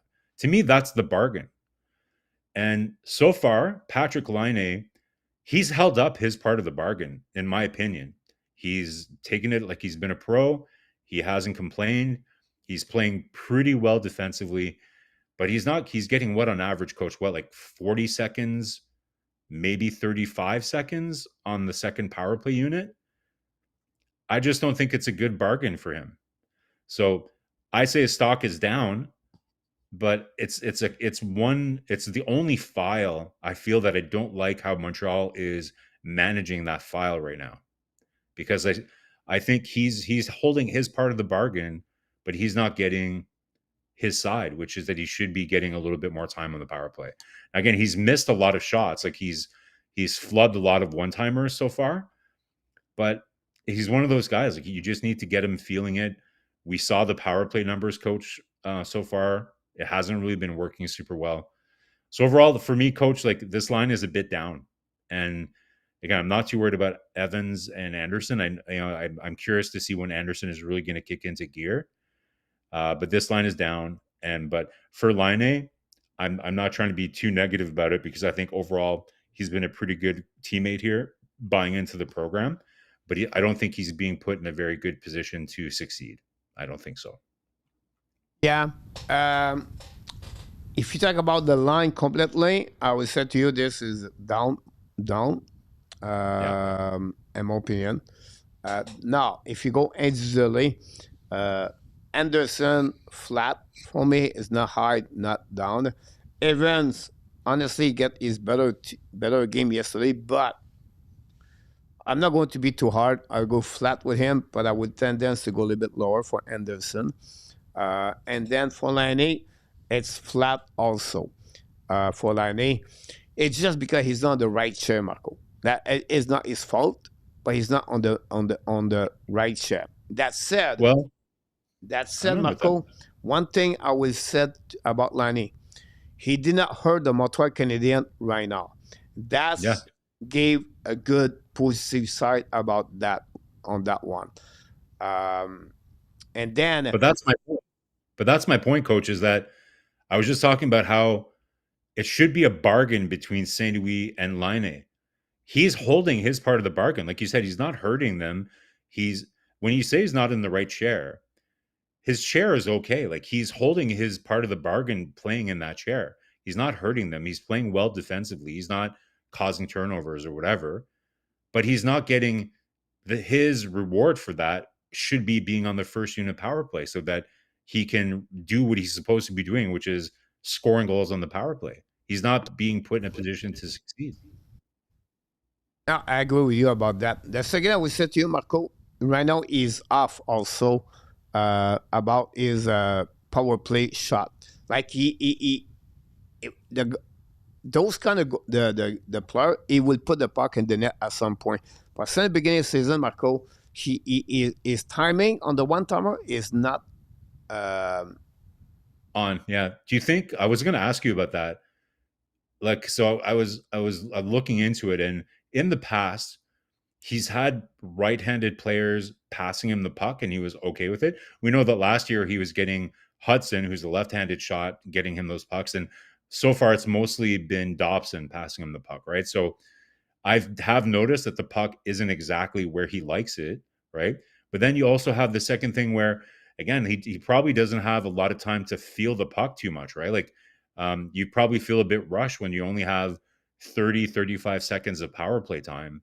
You know, like it's hard to kind of like set that play up. Like for the Laine shot to work, it's not just you pass him the puck and he puts it in. There's a whole motion around getting the defensive players to move around to create the lane for him to shoot. It's hard to create that in 30 seconds, coach, to move the penalty killers around to kind of like draw them in so that Patrick Laine is open for that shot. It takes you more than 30 seconds to set all that up. So I just don't like it on the second unit power play. It doesn't make sense to me. Now, great point about that. I want to welcome Frederic. Welcome back. And of course, Gary Connery is in the house and Steven is in the house. Now, I'm going to give you one thing here. You're going to laugh at me, guys. I understand that. That's okay. It's not be the first time and not be the last time. But you have right now Hudson, Chen for Dobson for Laine, right? And it's a right shoulder versus a left shoulder, right? And you're going to laugh at me, but the puck turning, Marco, is different at if you have a left to the right. And the one-timer shot guy, I know you're going to say, Coach, you're crazy. But this is what I learned with at the seminar with front coaches, where it's a little bit different. It's not like they cannot shoot a puck, but because the concept of the puck turning on the ice is different when you get a hit, you want to do a one-timer. But for me, Marco, Patrick is not there yet. He's still, like I always said, like, you know, he's on the preseason one-timer shot right now, is rusty. And it's just a question of time he's going to connect with the puck. And that would just stop the rumor, or he should be on the power play number one, should be on. And it's The problem is not there, guys. That's if we want to go there, Marco, the power play was for what I believe what is going on here. Is just Sakaski is not the right spot right now. And I will change Sakaski in front of the net, and I would put Sakaski right there. We know we should beat Demidov. I understand that, but if you took Demidov there, you have to remove one player. So you're going to say, okay, let's remove Sakaski. But now you don't have anybody in front of the net. And that's but that's where we disagree. So I was watching, I think it was, you know who Jack Han is? He's like he does like a hockey, like a whole bunch of different hockey clinics and everything. And he was on a different podcast. And he was saying the exact same thing that I've been saying all summer. Is he had the same formation that I had. He also believes that Caufield, even though it's the opposite of what you're saying, like it doesn't seem like it makes sense to have Caufield in front of the net, but he's the ideal person to have in front of the net because he doesn't have a good one-timer, coach. So you're saying he has one of the best wrist shots in the NHL, and I agree, but he doesn't have a very good one-timer. Where he's very good, he's very good uptight and getting it high quick, right? So him is really good from the dots, Marco, from the dots to the post. That area right there, that's called the if you go to the NHL edges, that's what is like 40% more goal there compared to the one you talk about from the dots to the wall about the one-timer shot. That's what Patrick Laine beat him right there. Yeah. So for me, the ideal alignment is you have Demidov on the right wall. Okay. You have Suzuki in the bumper. You have Caufield in front. You have Laine on the left side, and you have Hudson atop. To me, problem, Marco, you have three shooter right. Yeah, that's what they have right now. With that's what they have with Demidov you have right Budzik now. right there. Budzik. I'm saying Demidov has all right shots on that second unit. Right. And now I'm talking about the first unit, me. So I'm talking about if you use Laine there with Caufield and Suzuki never touched the puck. No, that's Suzuki. Most of the year last year was in the bumper spot. And you know how he to me he was going on the right side, Suzuki, Marco.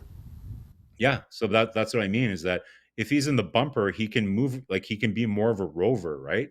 Because again, you have Hudson atop, so if you have Suzuki in the bumper, he can kind of go up and down as well, right? He doesn't have to stay in the bumper. Who do you put on the left side? On the left side, I've got Laine. Okay, on the right side. On the right. Yeah, so you've got Suzuki in the bumper, Caufield in front, Laine on the left, Demidov on the right, and Hudson up top.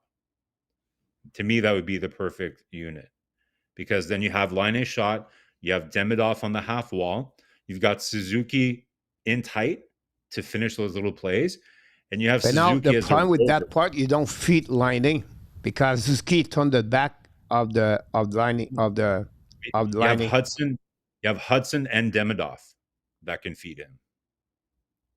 Yeah, but that's the point. You'd be better to have a left shoulder with Laine and the bumper. That's why for me, Budzik, he fit good right there. He feed constantly Caufield is his key on that side because he's a left shoulder. So for me, I would disagree with that part because your bumper had to feed better on the left side. And you're right. I think Laine is the same. It's the same thing, Marco, with Dobson and Laine. Dobson cannot move to Laine. Hudson, Demidov, and Laine is a triplet together. Is a trio, Marco. They have to be together. For me, if I want to start my power play, that's what I will use, that one over there. And then I will put Budzik on the bumper, and then you can get Caufield there where you can get anyone at the goal line. But I don't know. My bumper cannot be a right shoulder if you want to use Laine's shot on that one. Well, it's not always just going to Laine is not being fed just by the bumper. He's mostly going to be fed by Hudson. And then sometimes Demidov, he's going to get him across, if he's able to get across, right? I don't think, to me, from what I've seen, is that there's too much of the play is always to the right, coach. It's too much play between Caufield and Suzuki going from that half wall on the right side, and down to that little kind of area where Caufield is. it's so predictable. It's always going down to the right. They need a little bit more fluidity. And overall, like, to me, it does, again, like I saw earlier from Luc that Martin Saint-Louis doesn't owe anything to Patrick Laine.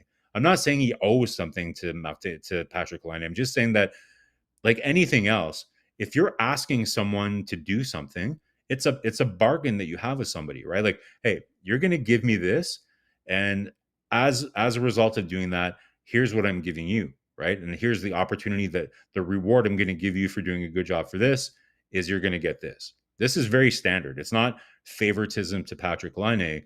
It's just like, it's like Mike Matheson, right? Like Mike Matheson and Patrick Laine are both on a contract year. Their contracts are expiring.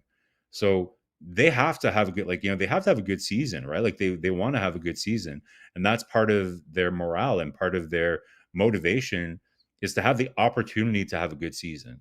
So I don't look, with all due respect, it's not that saying we owe something to Patrick Laine, but it's just part of the reciprocal bargain that you have with someone. You're asking him to take a lesser role, playing on the fourth line, playing less minutes, in exchange for at least having that time on the first unit power play, where he can get his cookies. I think it's fair. Yeah, look, for me, I would say the bumper, whoever is there, it will feed the people where he's shooting the puck. So if he's a left shooter, it will feed the left side, where Lanny is. Depending if you want to call it the left side or right side, it's just attack for me. I'll go this on the left side. That will be helping that one over there. If you use Suzuki there, you have to feed Demidov on that right side over there. So the biggest problem for me right now is if Lanny is not with Hudson, that's not going to help Lanny a lot. You have only the pass go from Demidov to feed him. Coach, how many goals did Laine scored last year that were directly from Hudson to him? I'd say like at least 14 of his goals were directly from Hudson to him on the left side. I don't understand what you mean, that all the passes have to come from the bumper. I don't understand what you mean by that. Because you feed the middle right there. Yeah, you feed you feed right there. So if you have Laine there, like right now, why Bodzik looking good there? You have Suzuki go to Caufield, Caufield go back to Bodzik. But it hasn't looked that good, Coach. Their power play has been terrible. Like I saw some people say that, Bodzik has scored there. He hasn't. Like, look at the goal that Bodzik scored. It wasn't like a clean shot in the net. Like it was, like there was the one shot he took, the Caufield batted out of the air, and there was, like this whole, like I understand Bodzik had a lot of success in St. Louis in the bumper, and I'm sure do it on the second wave, but so far it's not working on this first unit. But I don't think that's the biggest reason. The biggest thing that I want to see change, Coach, is Slav on the first unit power play is not working. I just, you have to have Demidov there. Like you said, il mange son pain noir, comme c'est là, Demidov, right? Like Martin Saint-Louis is doing kind of the Hudson treatment where you have to earn your way into that. I just don't see how, once Demidov hits that first unit PP, I think Slav is the one that's going to get moved out. And in the short term, I just don't see how you don't have Patrick Laine on that first unit. But listen, we can debate this for hours, but we'll see what Saint Louis does. But there's one thing we know for sure. Their power play hasn't been very good so far. So we'll see how that continues. Marko. Yeah, so we showed a little bit about goals above expected. So, like I said, I think overall, it's kind of the opposite of last year. If you remember the first game of the year, Montembeault had like a 49 save shutout or whatever to start the season. Over the last couple of years, the big story usually when Montreal was winning a game is, wow, that the goalie really stole one for the team on that one. So far, you can say Dobesh, Montreal was outshot in that game and he played pretty good.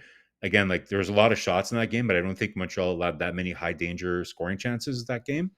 But Dobesh is very good. But so far, Monty hasn't been the story. Like he's been okay. Like he's made a couple of big saves. I'm not saying that he's been bad, but the goaltending can definitely be better. And that's the good news, guys. Like Montreal is still 3-1, and Monty's just been okay. And I think he can be better than okay. Like the expectation, I think for us, coach, I don't know if you agree, Monty is a better than average goaltender in the NHL. And Yeah. that's not, I know that sounds weird to say, like it doesn't sound like a very positive thing, but having a better than average goalie in the NHL gives you a chance to win almost every night. And that's what Montembeault brings. So I think right now he's a little bit under average, a little bit. So I think there's still a little room to grow there. I think I don't question his work ethic at all. He's somebody that probably already understands what he needs to work on, and he has talked about how he was looking forward to a little bit of practice time with what's the goalie coach's name? Marc. Who's the goalie coach again? Marc Raymond. Raymond. Guimont. Raymond. Raymond. The goaltender, Raymond. Goaltender coach, yeah. So spending a little time with Raymond to work on a couple of things will be good for him. So listen, Dobesh had a really strong game. We're not starting a goaltender controversy quite yet. But the great news here is that if anybody remembers last year, and if you watched the Toronto game where Primo had his first start for Toronto, as Toronto Maple Leafs fans, they're probably holding their breath every time. It's a very different feeling having a backup that you're going to be able to play and have some reasonable confidence in, right? So will be interesting to see, coach, once we preview the rest of the week, but it feels good to know that you can put your goaltender out at least once every 4 games, and be confident that he's going to do the job. So overall, if I'm looking at trending, I would say a little bit down for Montembeault. I'm not worried.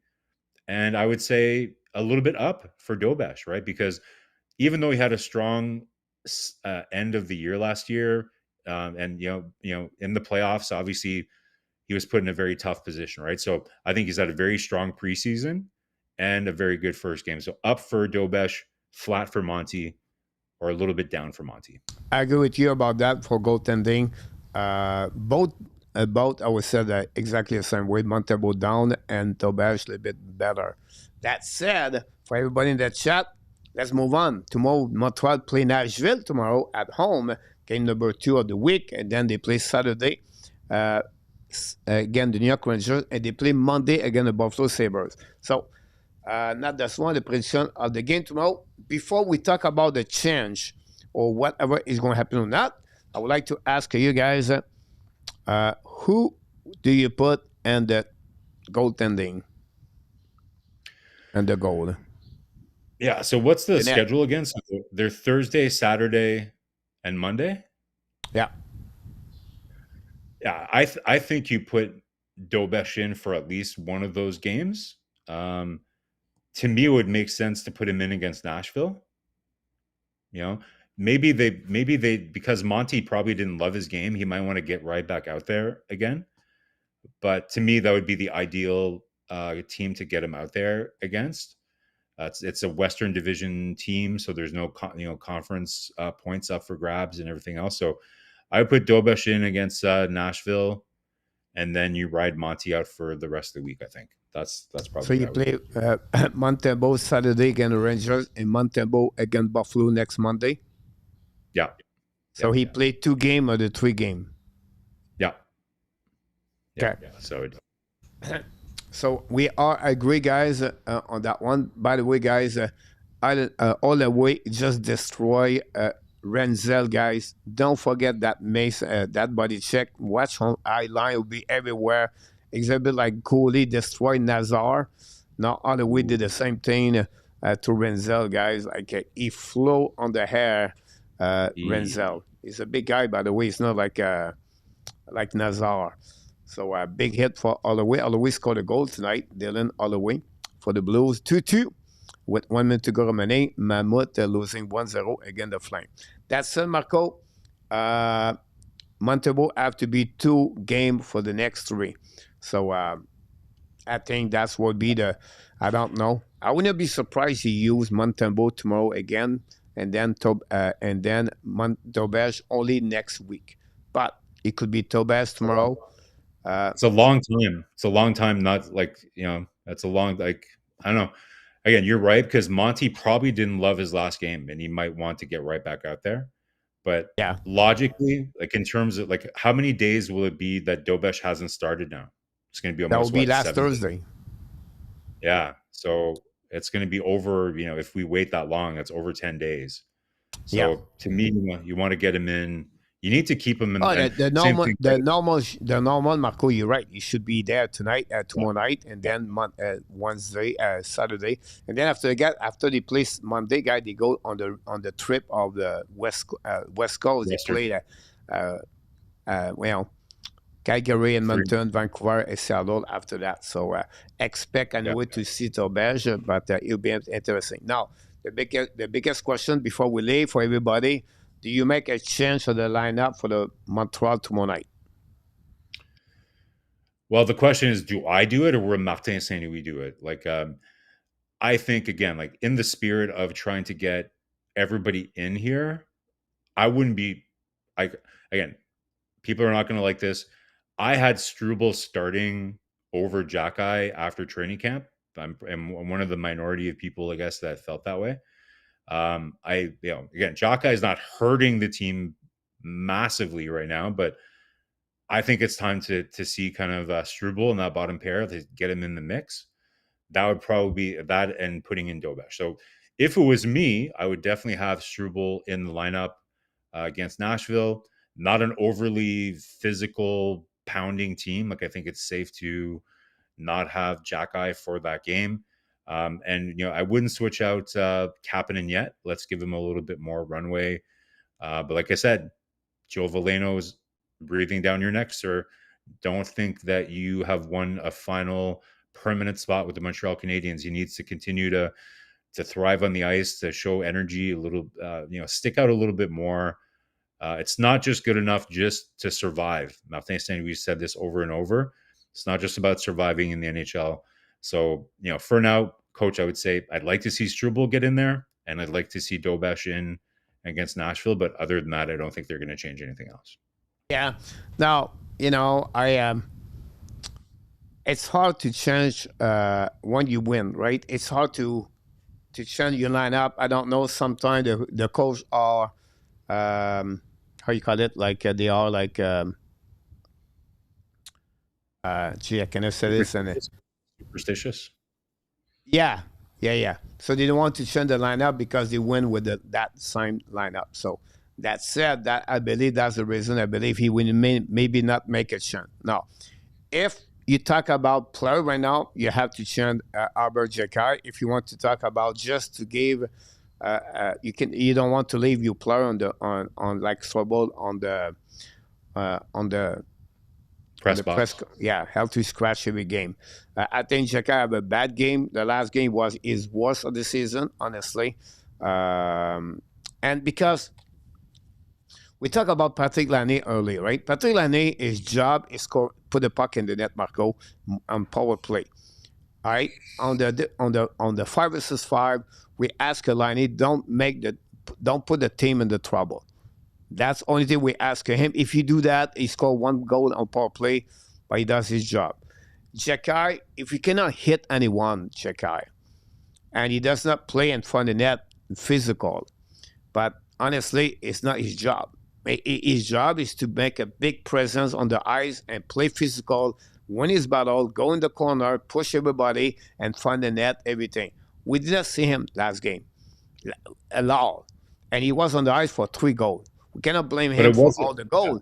But last night, he had 3 goals on the ice right there. And he was not looking good. Once you buy the alarm this morning, but he was on the left. No. Stop to protect Jackay Delorme and be honest with everybody.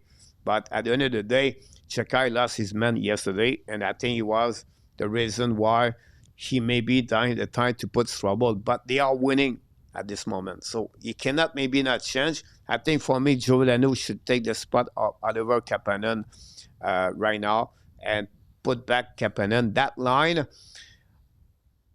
is off a little bit on the 5-on-5. A little bit better yesterday. But I think Joe Veleno, Marco, with Newhook and Demidov will fit better Demidov, I believe. But responsibility, Yeah. maybe Kapanen does a good job. They don't put the team over. But I think it's the time to see something. And I think A2 said that yesterday, Marco. If you look overall, the big picture before we leave tonight, 3-1-0, we look good, right? We are on the top of the Atlantic Division, whatever they are, they're looking good. But if you look more deeper of the game, for all the four line they have, I'm not sure this is great. I could be wrong here, but other the fact the first line, Marco, they have some spotlight left and right, but I don't think so. They are good chemistry all the three line together. No. I feel like he's missing something there. Excited game, fun game, everything like that. But I think some line are not have those kind of the killer or the more offensive side of the game. I don't know. That's my feeling right now. I don't know Like, if you so agree or disagree.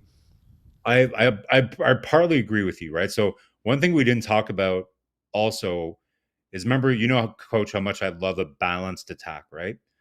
Other, like, last night was probably the first game where you saw, maybe, I think it was a Suzuki, Evans, and maybe Caufield that had maybe 2.5 minutes more than the rest of the players, right?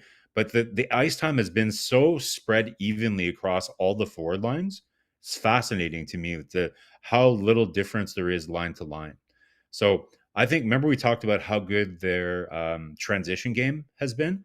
So I think Montreal overall, we can't underscore, you brought it up as your headline, Coach, how important Matheson and Dobson have been together, which is such a big game changer that they don't spend so much time in their zone. So I think what's really positive is that, right? Like, they're not spending a lot of time in their zone. They're playing pretty good in the neutral zone. But you're right that in the offensive zone, they've been spending a lot of time in there. But, like, remember that one of the first things I said tonight, the first period against last night, full dominance in terms of territory, only 4 shots, right? So you're right. The other lines, they're still, the chemistry, it's still a work in progress, right? But overall, the overall game, in terms of not being in your zone, having possession down low, the effort, the positioning, all that is very good. And those are all things that are the foundational blocks for us, for Montreal to have success this year. So to me, there's still a lot to be positive about, but you're right. There's still some chemistry things to figure out. And that's what this season is all about, Coach, right? What's this season about? It's roster construction, really. It's the final exam, trying to understand, okay, who is really, really going to be part of this moving forward, and which missing pieces do we have, and which pieces can we afford to trade away or to trade for those pieces. So great start, Coach. I think it's very exciting. Like I said, we're at the beginning of this amazing journey.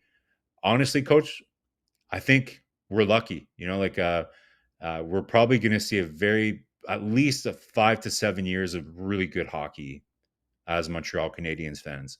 And again, some people don't like it when I compare it to the Toronto Maple Leafs. I'm not comparing the teams.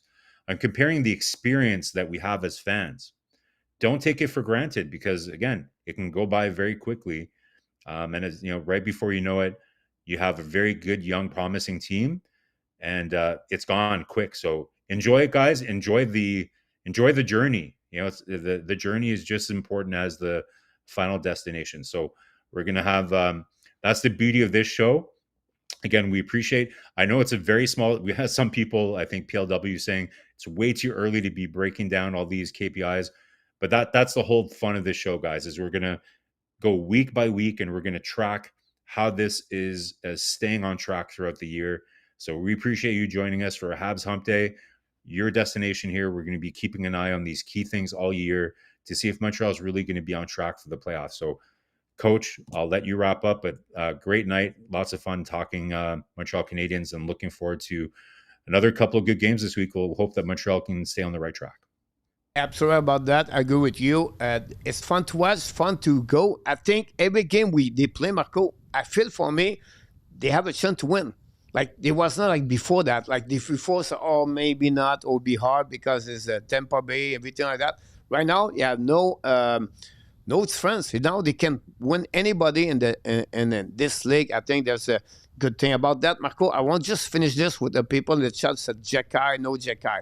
I think at this moment, Marco, with Trouble and Jekai, I think they should sit together. And you know what? Every game, you can put only one goalie in the crease, right? You can only put one. It's Montembeault, Tobesh, right? They have a plan for them. They sit with them. They explain what's the plan. I think for me, they should do the same thing with Jekai and Trouble. Sit with them, explain to them, say, look, this week, we play against a soft team. We're going to use Jekai.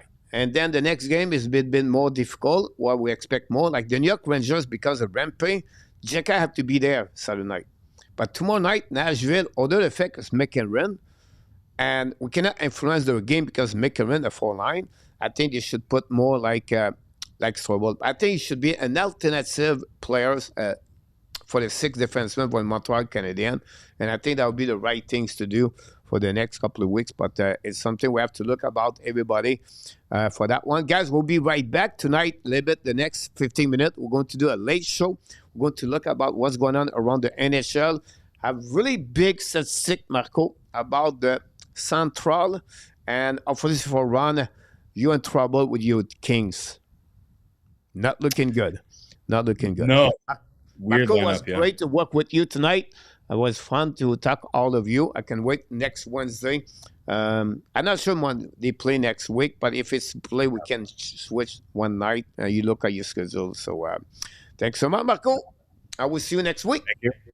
Thanks, guys. Have a good night. See you later. It was Marco Larrabee, guys, talking about the Montreal Canadiens at the Habs Hump Day. What a great job Marco did with us. And I think that's the right things to talk during the week and middle of the week, talking about this. Yes, the sample is a bit light with only 3 game and 4 game and everything. We understand that.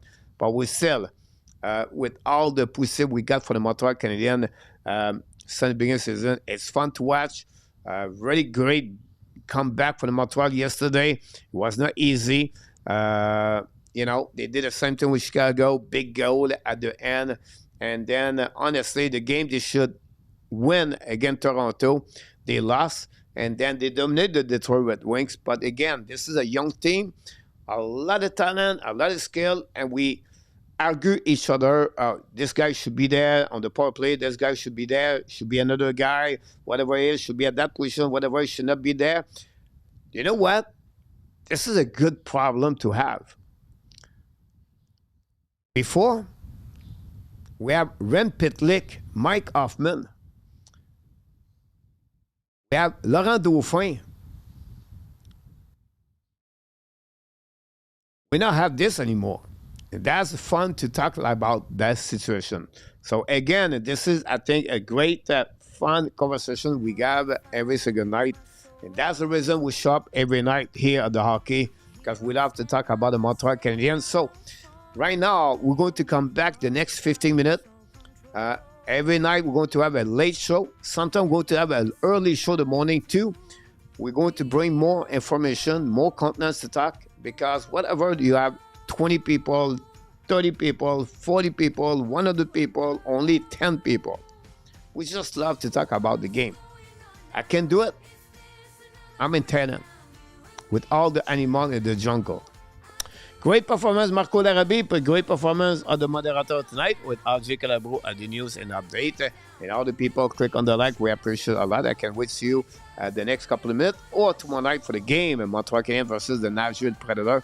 The last one is scored 7-4 against the Toronto Maple Leafs. Don't tell me it's going to be easy. Any game, it's not easy. But the fun to watch is to analyze each game for the Montreal Canadiens. This guy is so bad. This guy is not good. What the heck? They should trade this guy. He should dress up this guy. This goaltender should be in the net. This is the reason why we love to be here. On est des chialeux en français, mais on aime les Canadiens de Montréal. On les adore, nous, Montréal. On les aime. C'est la raison pourquoi on fait des émissions comme ça tous les soirs. Merci d'être avec nous ce soir et de raison pourquoi on devient meilleur. You are awesome. You are amazing. You are the best.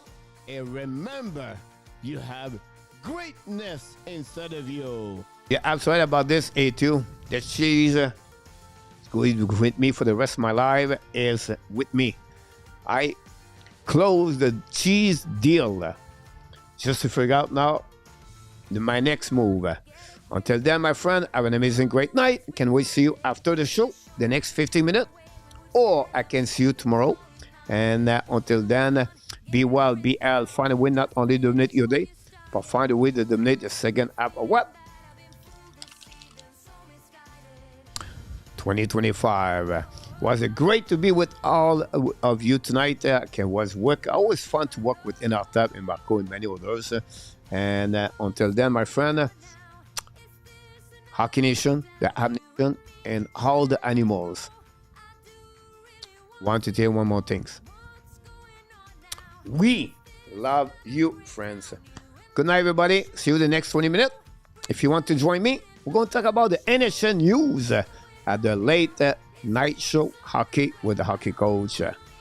We can hang there for one more hours watching the Calgary, watching Chicago, the Mammoth, and the Blues, talking about the 4 games happening tonight, talking about the game tomorrow, and all the news around the league.